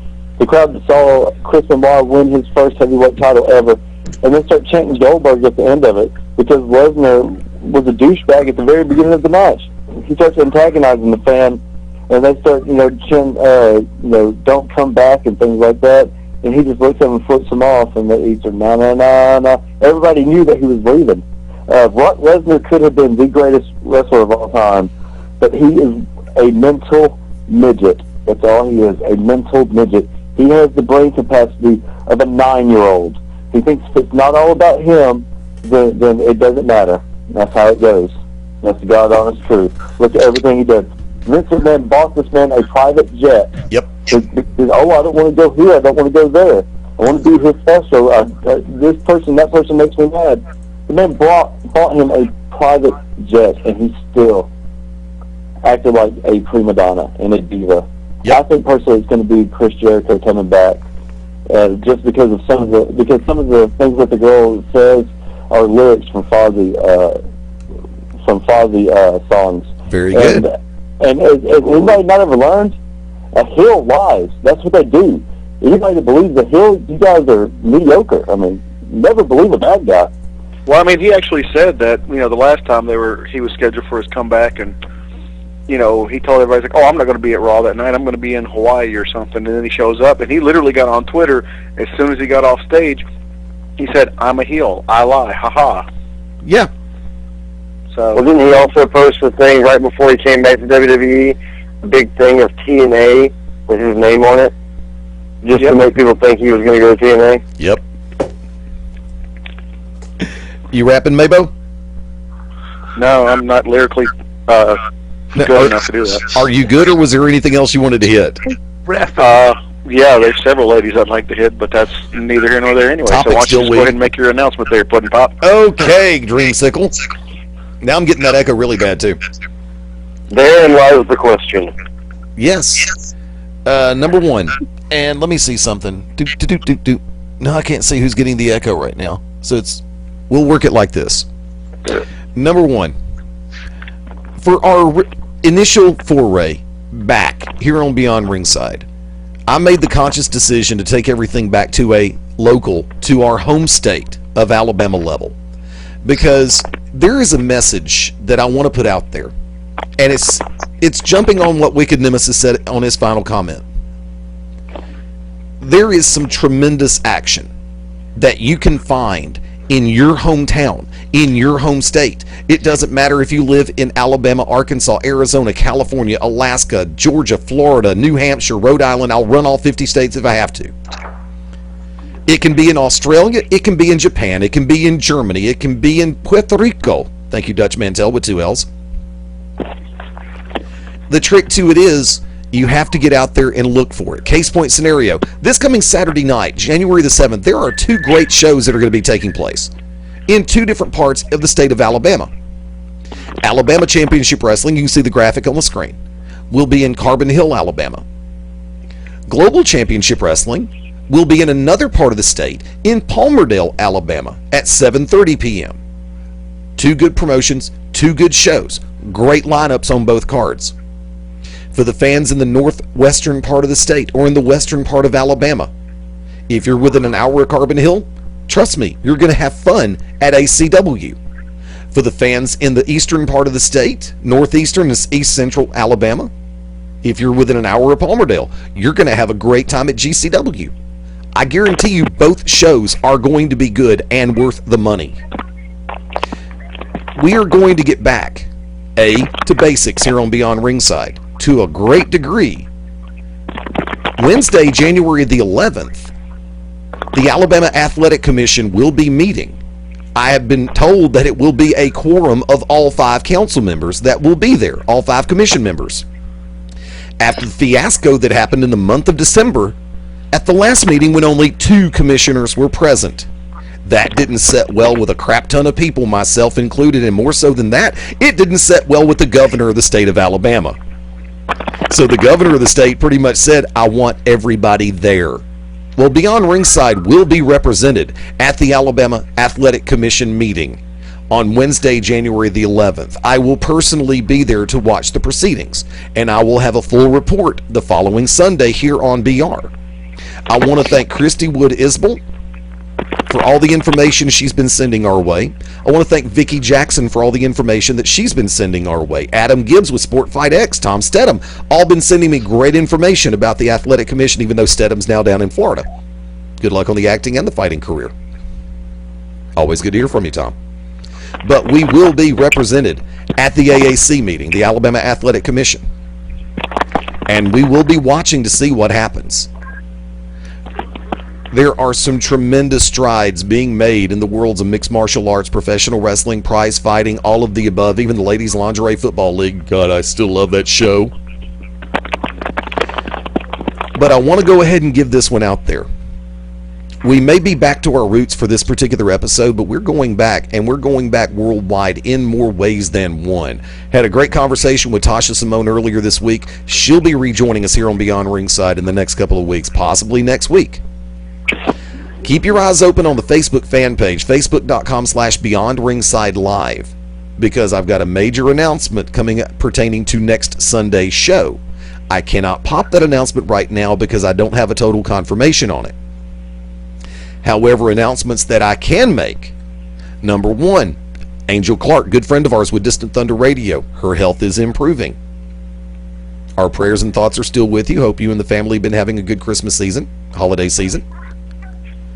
Beyond Ringside will be simulcast starting in the next few weeks, not only on the BRRN, but we're also working to be brought back live on Distant Thunder Radio. I also had a great conversation earlier this week with Stan Grubb as a representative from PW 24/7 Radio. Beyond Ringside will be also simulcast on PW 24/7. I've had some conversations with some program directors around the country. Beyond Ringside will be coming to terrestrial radio starting in the month of February. We are going into syndication and simulcast and tape delayed broadcast. we're going to have some fun.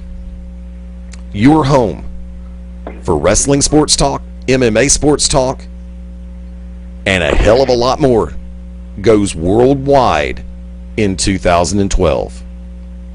We are now officially opening up spots, as the Best of Beyond Ringside will be returning in the month of February on a 24/7 replay basis.